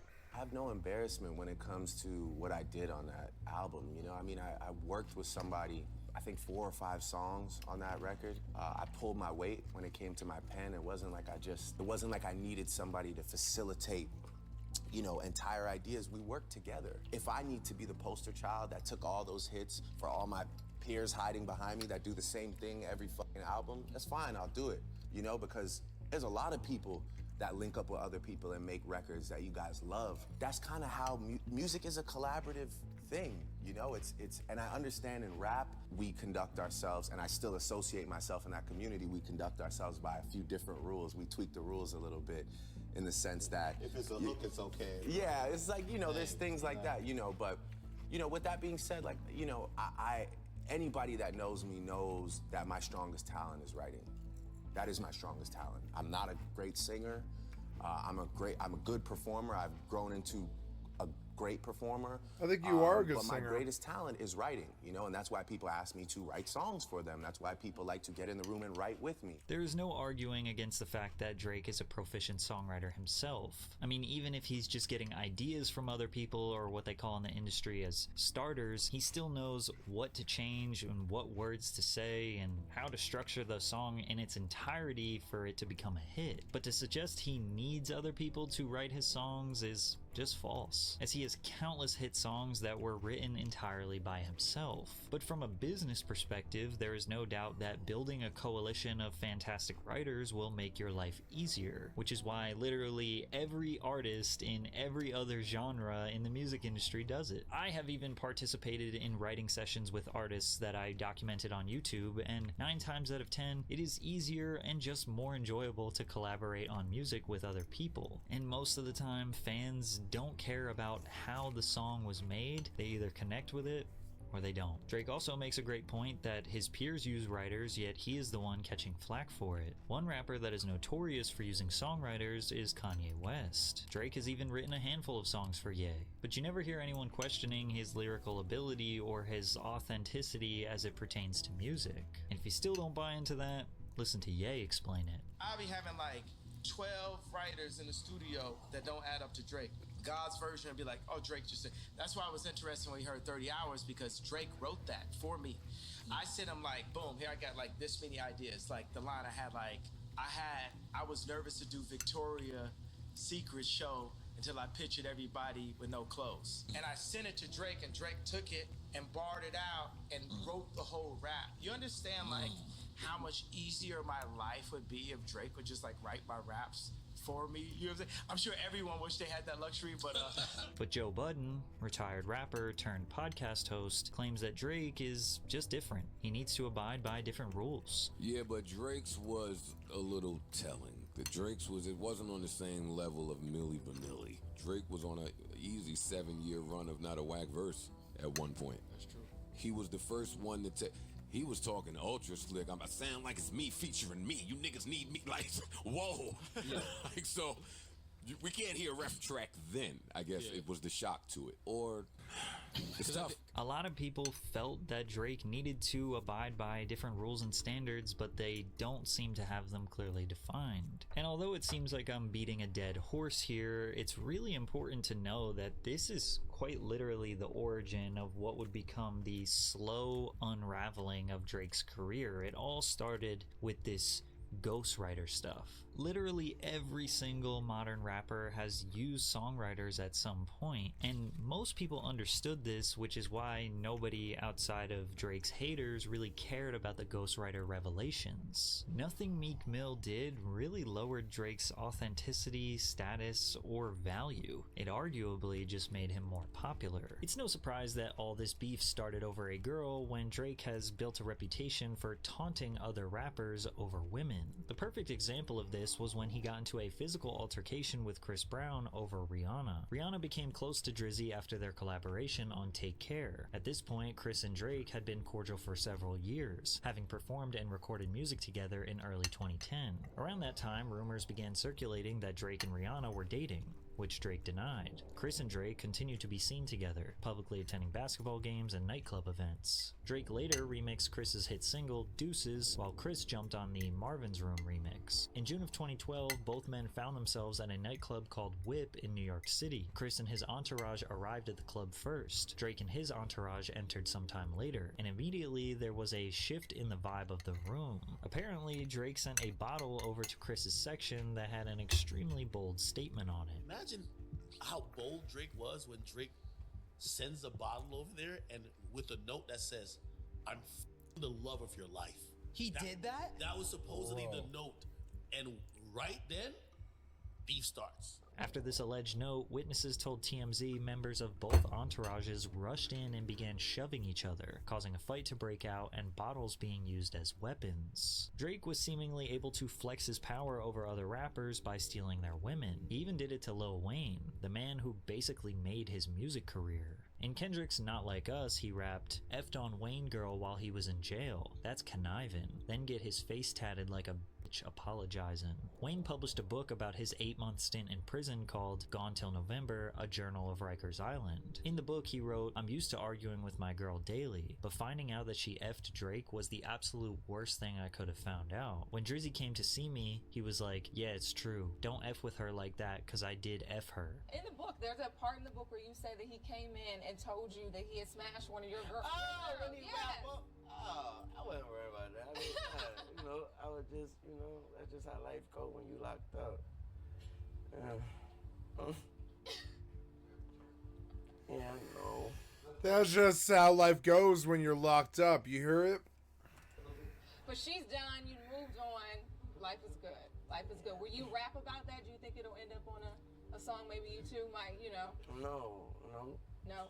She still be texting me and stuff, They stop texting me too, for real, because it still hurt. Drake also took some shots at Rick Ross after Ross sided with Meek Mill in the beef. He rapped in his track Weston Road Flows, "Yeah, I brought your wifey out Lil to Wayne St. is such a Martin. badass. She violated. I sent her back where it all started." Drake allegedly took Rick Ross's ex-fiancée, Lyra Galore, on a vacation after their breakup. This picture she posted kissing Drake on the cheek with the caption, "I love you," just added salt to the wound. Now, most people look at Drake's actions as spineless, but others shift the blame on the women. If they're willing to have relationships with multiple rappers, then maybe that's a reflection of their own lack of loyalty and respect. But that wasn't the end of Drake's problems in 2015. Another one of his OVO sound signs. I want some ice cream.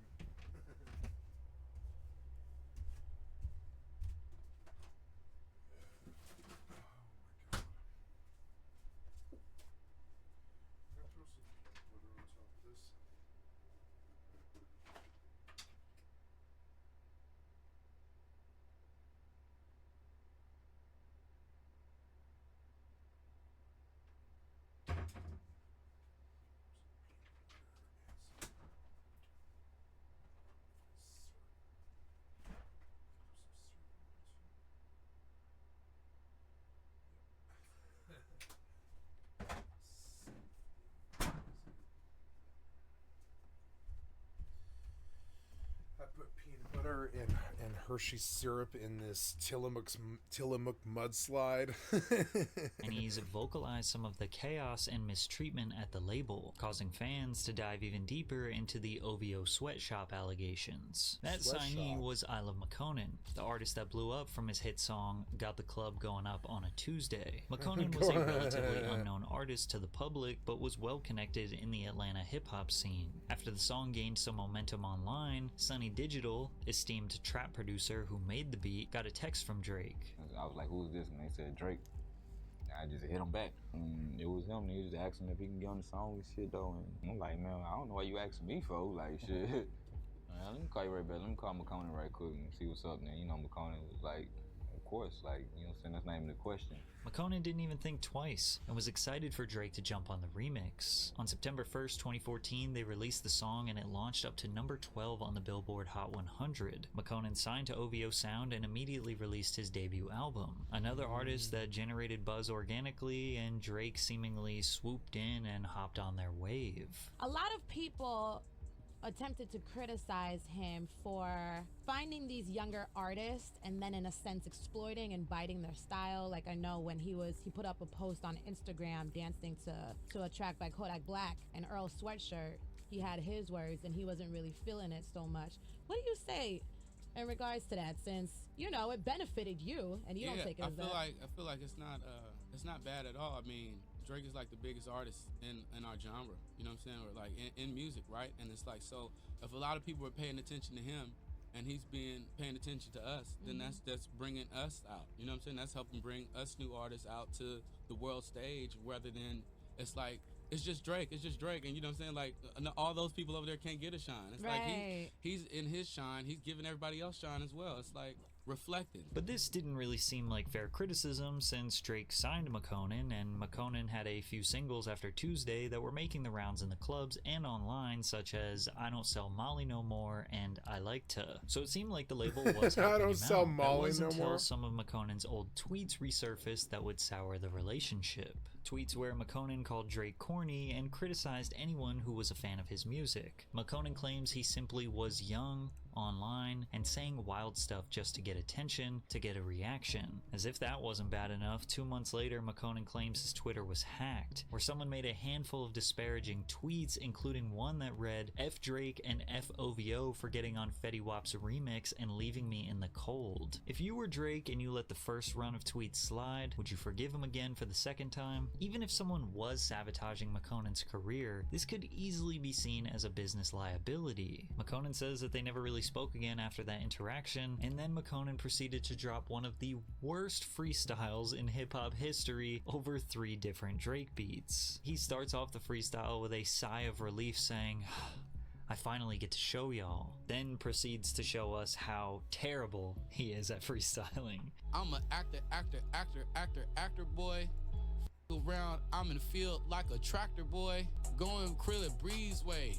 Make this shit look so damn easy. After this, McConan would release his second album that he claims OVO refused to promote. But the narrative remained that Drake used McConan and hung him out to dry. And McConan still felt slighted. They knew I had a new wave, a new sound starting up, and they jumped on that to further their wave. They didn't want to sustain and support me, only themselves. Besides, I only met Drake 3 times. We spoke maybe 5 times. Never about my career, just about getting stuff done. It is possible that 2 things can be true at once.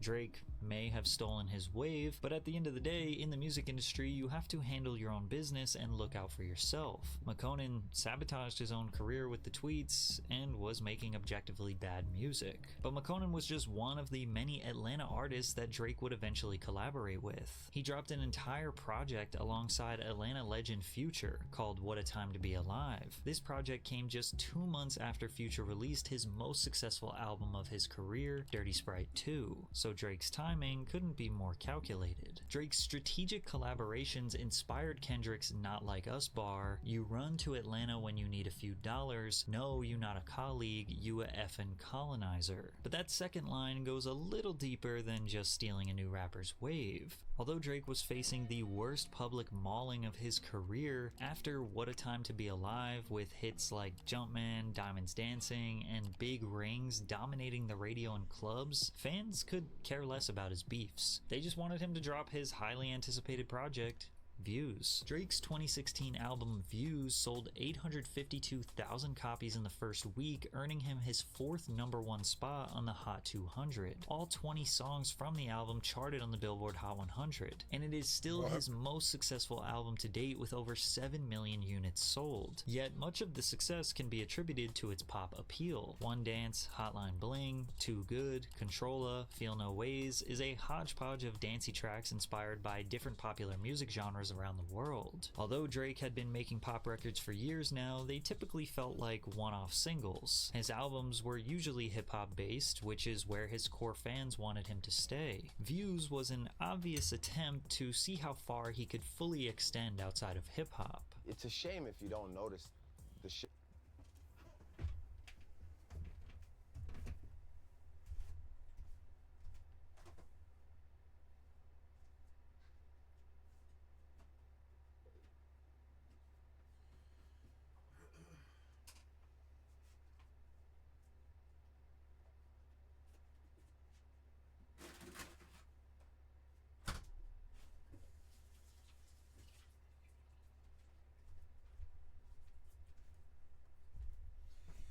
anymore. I don't live very far from Drake. And I understand now, after living up here, they got a different thing going on. Shift in energy around you. I mean, you can't be oblivious to what's going on around you. Mm-hmm. And I just like kind of woke up one day like, yo, this is my time. This is my this is my thing. I run this, you know, like nobody can really talk to me. I'm good at what I do, and you know, I'm ready for anything really, you know, and whatever it is, whether it's a one dance or whether it's know yourself or whether it's energy or whether it's whatever. I'm ready. I'll shell out anybody, you know. There was just a point where I was just like, yo, I don't give a fuck. I'm ready to take on anything. Now, music fans of all genres get upset when artists decide to switch genres, but in hip-hop it seems to cut a little deeper. When rappers switch genres, fans may see it as abandoning their roots. Since rap is more than music, it's a lifestyle and a cultural identity, so a shift can feel like a loss of authenticity. But that's the thing about Kendrick calling Drake a colonizer. He doesn't consider Drake to be one with the culture, but rather someone who just wants to take from and profit from and exploit the culture. Views being a pop record only helps Kendrick's argument because of the accolades and financial upsides of abandoning hip-hop and going pop. Drake even bragged about ditching rap for more success. Got the Billboard melodies, rap is something I do on the side, crossed over to the other side, and I didn't even have to die. Drake's success harbored resentment amongst his opposition, and one of his biggest enemies / secret admirers, Kanye West, had kept his mouth shut long enough. Because they've been paid to play that bullshit over and over and over. I love Drake, I love Khaled, but they set that song up, bro. During Ye's 2016 St. Pablo tour, he was infamously going on long-winded rants about the music industry, the fashion industry, and his personal life night after night. Why? On this particular evening, he came at Drake and DJ Khaled. He was specifically frustrated about the radio presence of their collaboration for free. The song spent 9 weeks on the US Billboard Hot 100 chart, peaking at number 13, but the radio data will shock you. Riverside, San Bernardino, California championed the song with 136 spins in the most recent tracking week. It was the station's most played song of the week. That means the song was played an average of 19 times per day, nearly once every hour, and that's just on one station in the USA. Ye was seemingly hinting that there was some sort of payola or pay for play going on, since he said they had set the song up. Which is ironic since this is the exact thing that Drake is accusing Kendrick of doing today. However, Ye didn't provide any substantial proof of this, and this jab at Drake was just one quick mention of a 17-minute rant. Ye was also hospitalized after this evening due to exhaustion. Although we are used to this behavior from Ye now, at the time, everyone just called him crazy and shrugged it off. Drake responded to the criticism in an interview with DJ Semtex where he admits he was kinda confused. I don't know, I think everybody has their own little things going on, you know. I'm not really sure what he's referring to half the time, you know, because I went from being like working on a project with him to him sort of like publicly on me and DJ Khaled for being on the radio too much, you know. Yeah, I'm not really sure, like, you know, everybody's got their own thing going on. You know, again, me, when I hear that, I just like, you know, I just distance myself from it. Like, all right, you know, if that's what it is, I don't really even understand the point you're trying to make, but, you know, whatever it is that you're going through, you know, I accept it. I don't respect it at all, you know, because I feel like me and Khaled are both just like good people. You know, I'm not really sure why we're the target of your, you know, choice that you made that night. But again, you know, I accept what you're going through. And, you know, I just go and continue working on my own thing. And, you know, the more and more this progresses, the more and more I just feel like keeping to myself because it's just so unpredictable. You never know, like, which way people are going to go, so.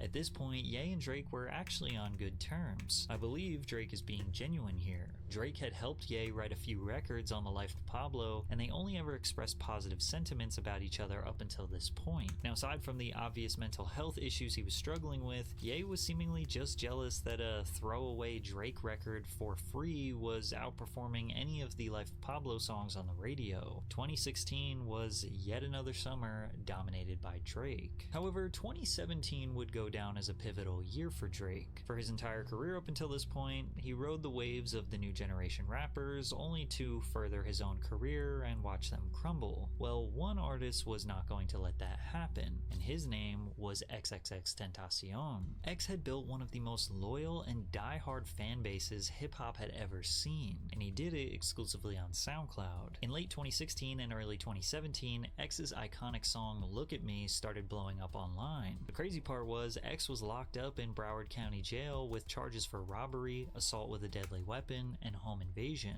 Drake was on his Boy Meets World tour where he previewed an upcoming song from his 2017 album More Life that sounded eerily similar to X's Look at Me. It is basically universally agreed upon that Drake stole the exact flow of Look at Me, but Drake disagrees.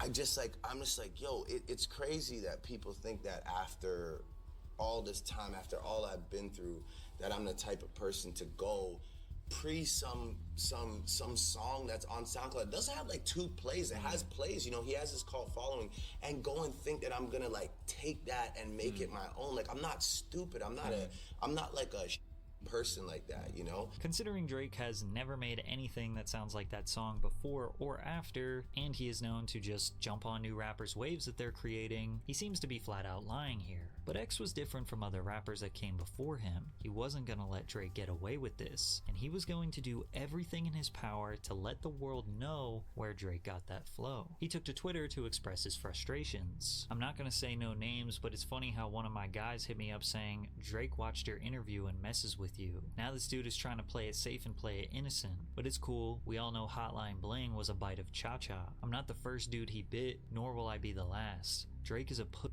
Money don't buy you respect. Drake's career is almost over. He better start investing money into real estate, cause once it's all over, he really gonna see the fake love. He also warned Drake not to come to Florida, where X is from. X had made multiple allegations that Drake's team had reached out to X's manager before KMT was released, but Drake suggested that he had no idea who X was. And we know Drake is the king of discovering new talent before anyone else, so X's claim is not unfounded. Keeping a blood raw, I still think Drake a fuck nigga. Like, I think he's not a man. I think that's a bitch move. Especially when I was in jail facing life, bro. You know what I'm saying? If Drake would have came to my barn hearing, you know what I'm saying, that would have made my fucking day. If he would have showed that he's a hospitable person and that he's really in this for the culture, rather than being a nigga taking my shit, running off with it, and then putting it on his album, then he would have got my kudos. He would have got my respect. I would have let him hop on the remix, take 100% royalty rate. I would have done it. Because I know I can maintain, you know what I'm saying, and I would appreciate him for being a real nigga. But Drake not a real nigga. But X didn't leave it at that. He wanted to push Drake's buttons, like tweeting about how his mom was cute, or telling him to stop with his fake accents. And hey, tell this nigga Drake, stop speaking patois. You are not Jamaican. I'm a real Jamaican. I'm from Kingston. All of my family is from Kingston. Stop stealing my people's culture. Get the off our... We don't claim you. Stop. We don't want you. Go back to where you came from. Whose man's is this? Drake's fake accents have been a constant point of criticism over the years. For the first half of his career, he quite literally just sounded American. What really bothers me the most is the fact that, you know, sometimes I feel like I don't get enough credit, or I'm not making a big enough impact because I'm not enough of a loose cannon, you know, in situations like this where we're doing a one-on-one interview. But this may have been intentional. I don't want to show up here with like the super fake American accent and be like, you know, a lot that was at one point in our city was the thing. It was like you had to pretend like you were from New York, or you had to pretend like you were from somewhere in the States to kind of be like respected and cool. It seemed as he got older, he started using more Toronto slang and just sounding overall more Canadian. Don't talk to me, talk to these people. It's about these people right here. It's about these people, it's about the city. Hey, listen, we have the best player, we have the best fans in the whole NBA, in the whole world. Look around you. Look at this. We created this. This didn't exist before we were here. Look around at the square. I promise you right now, we did this. Doesn't matter what anybody says. They can say it's disrespectful. They can say it's this and that and that. Everybody's within the rules. Everybody's doing their thing. All we are is proud and passionate. For our genre, I just like to, keep things exciting and keep making music. Shout out to everybody that's trying to do the same thing. More life is coming soon. And more tune for your head top, so watch how you speak on my name, He has been practicing his UK accent for years. You know how good my London accent is? Oh, dude, when you were going... These guys came up to me like, yo, dog, you know what it is, dog. Big up yourself, bruv. You done know Drizzy Drake, dog. It's crazy, right? That is not a bad Westwood impersonation. South London, dog. You know what it is. But they talk like they want to shoot you in your face. It's all crazy out there. They're just like, yo, dog, you know what it is. You're the man, dog. You're the man. You're a legend, dog.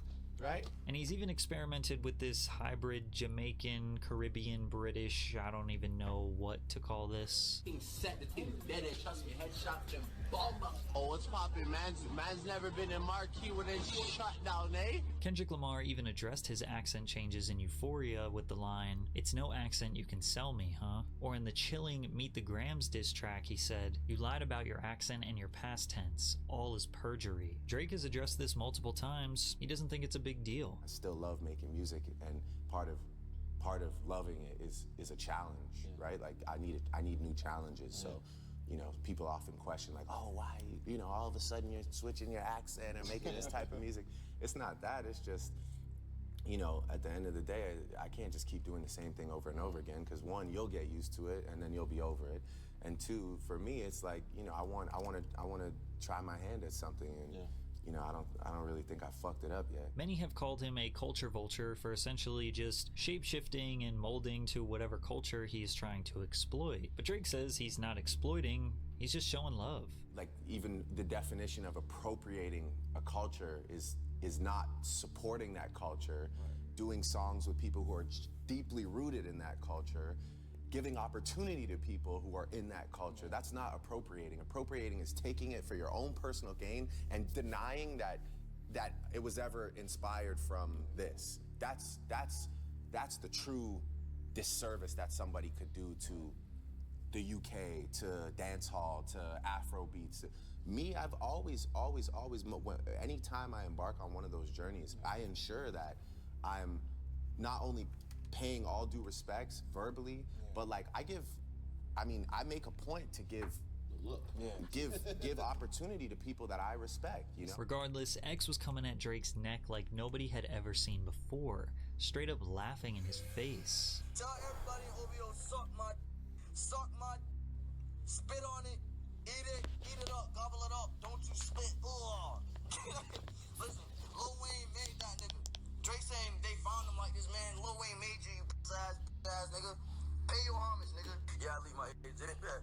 OVO. Hey, tell Drake I like my pudding tapioca. Yo, somebody gonna shoot me. And it's not like X was some unknown rapper. He had a huge following. He was easily the most popular upcoming artist at this time. At X's concerts, thousands of fans would chant Drake while X smiled with pride. But Drake is a strategic man. He sat back and just waited, watched what would happen. X got himself into a separate beef that resulted in him getting knocked out on stage while performing. Drake liked a comment on the Instagram post that read, "Rockabye Baby." When X dropped his debut album 17, Kendrick threw in his support for the young artist, doing something he never does, tweeting a link to the album with a caption, "Listen to this album if you feel anything, raw thoughts." Many people believe that Kendrick promoting and supporting Drake's biggest enemy at the time was an obvious sign of taking sides. Tensions were at an all-time high. The leader of the new generation of rappers wanted to see Drake's demise. Drake had made a few enemies in the industry just by being successful. They also wanted to see him go down. Referring to Kendrick's diss on Euphoria, "I like Drake with the melodies. I don't like Drake when he act tough." And Drake with the melodies was going away for a little while, because we were going to see a noticeable shift in 2018. This was a dark year for the rapper, as he made a drastic change that feels like he never really came back from. Starting off the year with a track strangely titled Diplomatic Immunity. Diplomatic immunity is essentially when the federal government makes foreign government officials immune from criminal prosecution and civil lawsuits, which is almost like Drake is saying that he could get away with crimes in different countries. He mentions that he now calls calls his house the embassy, and he says he has the truest ties,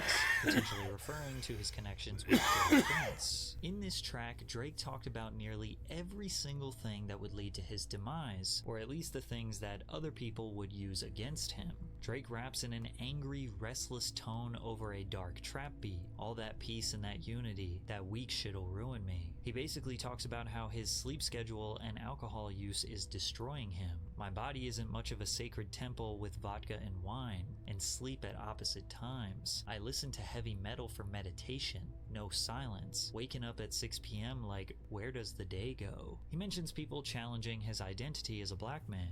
Billboard Awards, I claimed 13 out in Vegas. Black excellence. But I guess when it comes to me, it's not the same though. All goody. He even threatens you will be shot and or killed if you come at him. Come at me and all you'll get is the ballistic report. Get a runaround and I'll bury you where they won't find you. He even took shots at Joe Budden, his biggest hater in the media. I've seen Budden careers turn to sit around and talk about other careers, judging their peers, knowledge from dudes who did not contribute to none of this here. He even raps, a Rotterdam trip had me on the front page. Information leaked that Drake got a prawn star named Sophie pregnant in the Netherlands. And also, his legal team did not deny that it could be his. If it was in fact Drake's child, which he does not believe, he would do the right thing by the child. Also in the track, he says that he is violating the Treaty of Versailles, and that he refuses to comply with regulations. The Treaty of Versailles was essentially the agreement that ended World War I, and when Hitler broke the treaty, that unraveled into World War II. Drake could sense something was coming, which was perfectly said in the line, forecasting tornadoes, brainstorming retaliation at dinner tables. Good thing Drake was prepared, because a storm was headed his way. First order of business was sending more subliminals at XXXTentacion.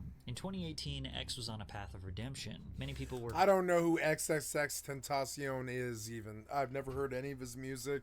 I have no idea who he is. Critical of his horrific criminal past, and he wanted to show the world that he could be a force for positivity, which birthed the inspiration for his Helping Hand Challenge. So I'm going to be starting a challenge. It's called the Helping Hand Challenge. The way to participate in this challenge is Why do you have diamond teeth? basically whoever makes the most donations gets to meet me, spend a day with me, gets to go out to dinner with me. Just something simple, and maybe even $1,000 reward. The one that wins is the one who documents and helps the most, not only... Why do you look so dumb?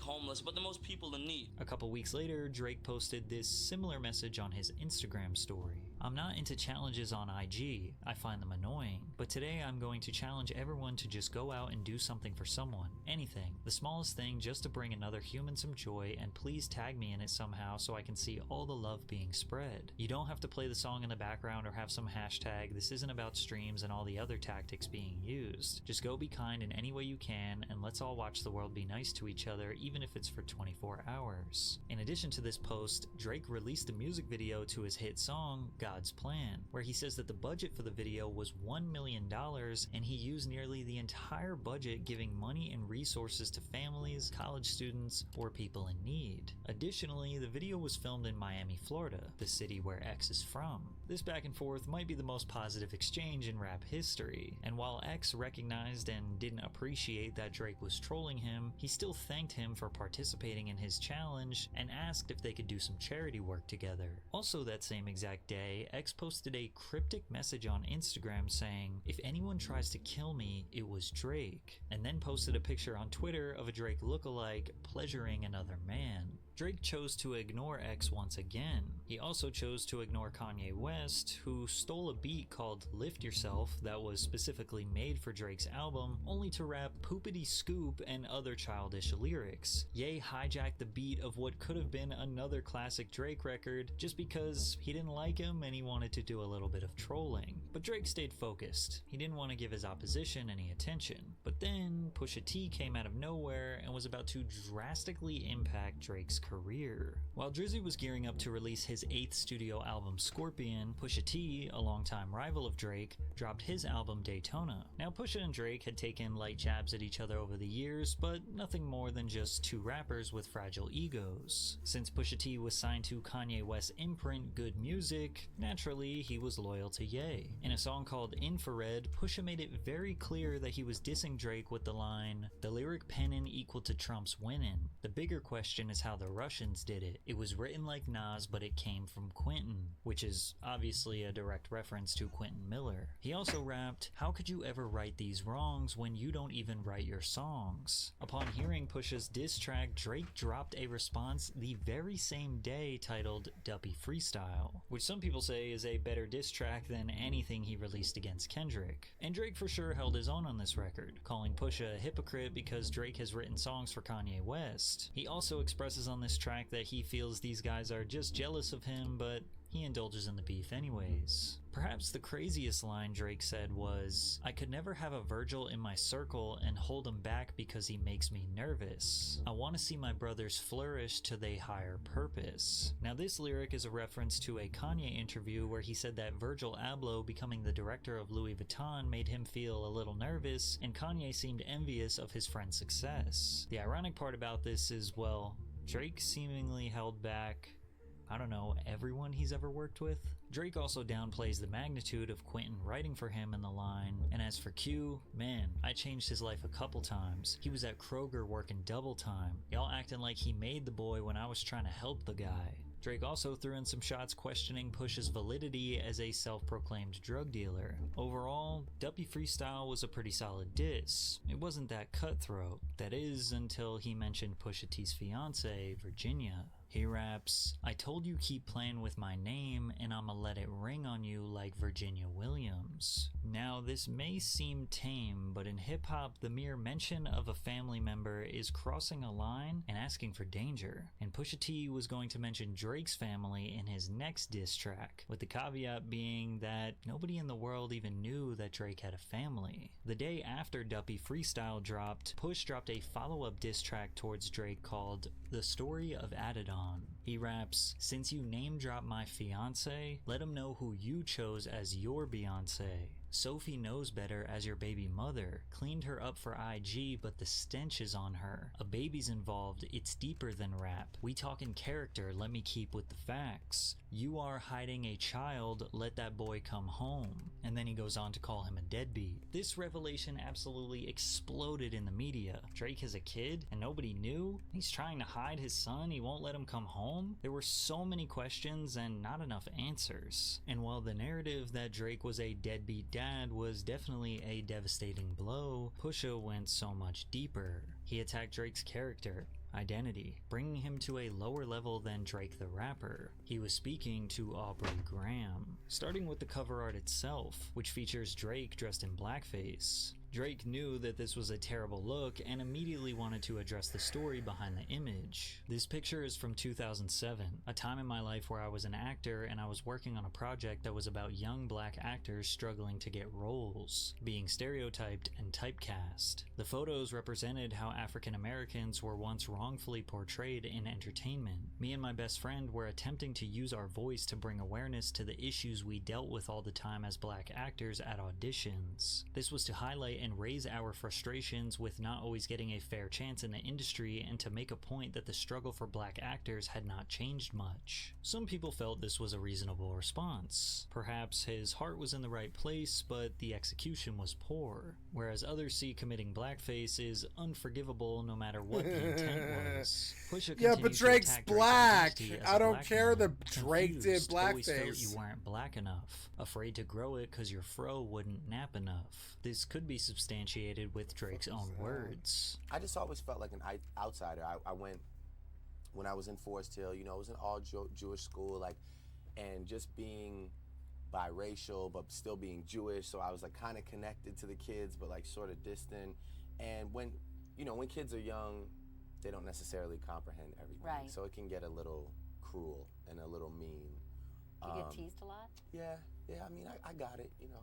Pusha recognized Drake's sudden shift to a darker, more sinister sound in his raps. Even though you're multi, I see that your soul don't look alive. Your music for the past few years has been angry and full of lies. Now, this attack from Push seemed to be premeditated. After all, it was at the same time that he just dropped his own album, and then Kanye West dropped a 7-track album titled Ye, seemingly out of nowhere, 2 days after the Pusha T diss. Ye sold 208,000 copies in its first week and earned a #1 spot on the Billboard Hot 100. So not only did Push eviscerate Drake in a rap beef, Kanye added some additional burn with a #1 album. The ironic part is, one of the most popular songs on the project, titled Yikes, was actually written by Drake. Drake did not respond to the story of Adidon. Instead, he went ghost. He tucked his tail. He walked away. That revelation that he was hiding a child was seemingly too big to address. And since Drake did not respond, everyone pretty much just accepted that what Pusha said was the truth. But we would later find out that Jay Prince, his OG, told him not to respond. For a man to attack a man's mother, his father, a man that's dying, I feel that's disrespectful. I spoke with Drake, you know what I mean? I made OG call to Drake this morning, telling him, I don't want you to respond to this. You know what I mean? We're gonna put this to bed. So instead, Drake just went back to focusing on finishing his album. Shockingly, 2 weeks after the diss track, on June 18th, 2018, rapper XXXTentacion No shot! He got killed? Was shot and killed in a robbery outside of Riva Motorsport. Oh no! A motorcycle dealership in Deerfield Beach, Florida. 4 men were later arrested and charged in connection with the murder. Surveillance footage showed the suspects blocking XXXTentacion's car with an SUV before 2 of them approached his vehicle, shot him, and stole a Louis Vuitton bag containing $50,000 in cash. At the time of the murder, there was widespread confusion about what had happened, with conflicting reports and rumors spreading rapidly online. There was even a video a fan took at the scene of the crime with X slumped over in his car, dead. Due to X's past beefs with Drake, fans immediately started creating conspiracy theories, pointing to the song No, they just robbed him. Upset, which was released 1 month earlier. The cover art featured a red moon, which was never really symbolism for Drake, but X often used a moon in his branding. I mean, one of his biggest songs at the time was called Moonlight. Perhaps the red moon was the antithesis of X's moon? On the song, Drake rapped, "End up getting loose and getting pictures from my ex. SMS XXX. That's the only time I ever shoot below the neck. Why you keep on shooting if you know that he dead? That's the only kind of shit that gets you some respect." While the first half of this string of bars seems to just be about sending explicit pictures, fans couldn't help but notice the coincidence that XXX could mean XXXTentacion, who was in fact shot below the neck, and if it was a potential paid hit or gang hit or whatever, then that would get you some respect in the streets. But many others pointed out that the song released before X died, so the conspiracy is invalid. Then again, Drake has expressed clearly in interviews that he does like to talk about the future or rap about things that people don't understand now, but have to wait time to find out what he's actually talking about. An emotion that I search for. I mean, I don't want you to get it right away. If you get it right away, there's no risk being taken. There's something that's not... It's almost disingenuous. It's not, it's just more like, if you're able to like wrap your head around it and be like, okay, cool, I get it. It is what it is, good song. That's not what like great music is. Great music takes a little work on your part. You know, it takes you almost maybe elevating your listening level and becoming, you know, a bit more of a sophisticated listener because of a song or because of an album. They also point out that there was a young man in the Sicko Mode music video that seems to resemble XXXTentacion. It's only a few frames, but he gets crushed by a meteor or moon-like object. With Drake's back against the wall, more pressure than ever, he dropped his 8th album, Scorpion, which not only drastically changed his life, but it changed the entire music industry. Scorpion was his 8th consecutive #1 album. He sold 732,000 equivalent album units in its first week. It broke Apple Music's single-day record with 170 million streams. It became the #1 album on the Apple Music charts in 92 countries. 3 different songs from the album, Nice for What, In My Feelings, and God's Plan all reached #1 on the Billboard Hot 100. He broke the record for most weeks spent at #1 on the Hot 100, which was 29 I haven't even heard weeks. this album. It was the single most streamed album of 2018, earning I haven't heard this album. 3.9 million equivalent album units by the end of the year. Immediately after the album dropped, the whole world was dancing to the In My Feelings challenge, which was one of the most viral dance trends on Instagram and TikTok. Nonstop also made a crazy run on TikTok with people doing the Flip the Switch challenge. More XXXTentacion conspiracy theories came to light, with him rapping on mob ties, Louis bags in exchange for body bags, because X's killers did steal his Louis bag before fleeing the scene of the crime. Many felt the song In My Feelings was Drake's way of taunting Kanye by making a song about Kim Kardashian. They thought Kiki was a nickname for Kim as he sung the chorus, Kiki, do you love me, are you riding, say you'll never ever leave from beside me, cause I want you and I need you and I'm down for you always. Drake confirmed that Kiki is actually model and social media personality Kiana Barber, but Ye feels like it was still a diss. The fact that it's people making rumors or thinking that you f my wife and you're not saying nothing and you carrying it like that, that don't sit well with my spirit. You know, if I had a girlfriend from Chicago, her name was Renita, and then you was married to Rihanna, I wouldn't make no song called Riri. So when you're like, oh, I don't know where it come from, you too smart for that, bro. You know where that come from.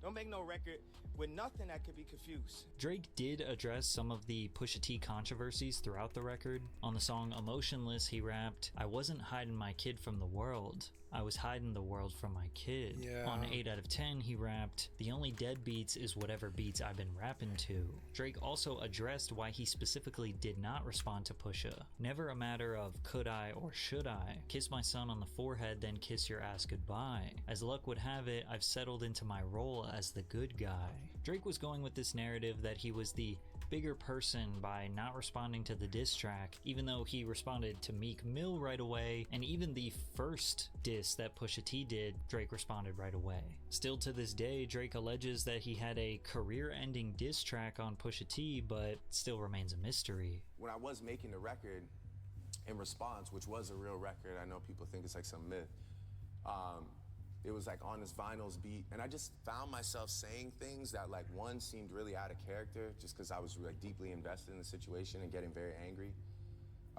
and saying things that I don't know if in 2 years I'd want to hear myself say. And yeah, I just realized that, like, nobody cares about this guy, so it's not really much I can say better than Drake has a baby. He won.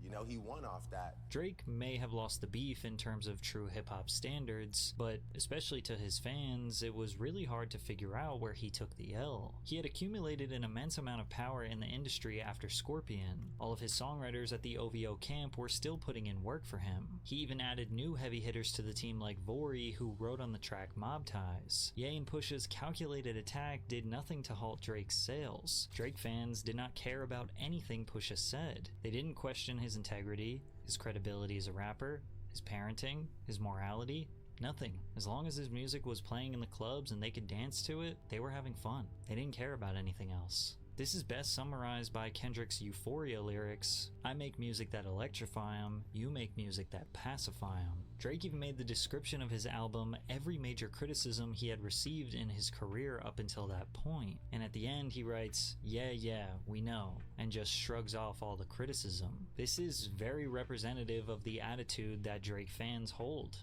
They're tired of hearing it. They don't care. It was like all the beef, pressure, criticism just went away. Poof, gone, into thin air. Also, his biggest enemy with the most amount of potential conveniently died. As if this couldn't work any better in Drake's favor, the release of this album made him officially done with his contractual obligations to Young Money Cash Money, the Birdman-founded label that helped boost Drake to superstardom and maintain his spot for a decade. Now he was ready to start negotiations for a new deal. Literally nothing could stop Drake. He had unimaginable power, and he knew it. So from here, he continued to play psychological games against his opposition. Most of Drake's beef was with Kanye for the past few years. From 2019 to 2023, nearly all... Okay guys, I'm going to bed. It has been 11 hours and I'm out. and you can tell I can't really focus anymore. I'm gonna go to bed. I've been drinking beer for a couple of days, and I'm just sort of out of it. I apologize, and I'm gonna go to bed. You've been watching Skycat Live.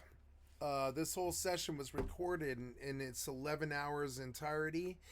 And I'm a full-time variety gamer all day, every day. Put me on in the background. Click on the cast face to donate and come to the Twitch or the YouTube. Give me a like, sub, or a follow. Thank you to everybody who give me a follow or like sub lately. And this session was recorded and will be placed on my YouTube, which is here. And yep, and there it is. And I have lots of videos on my YouTube. So I'm gonna stop the recording right now.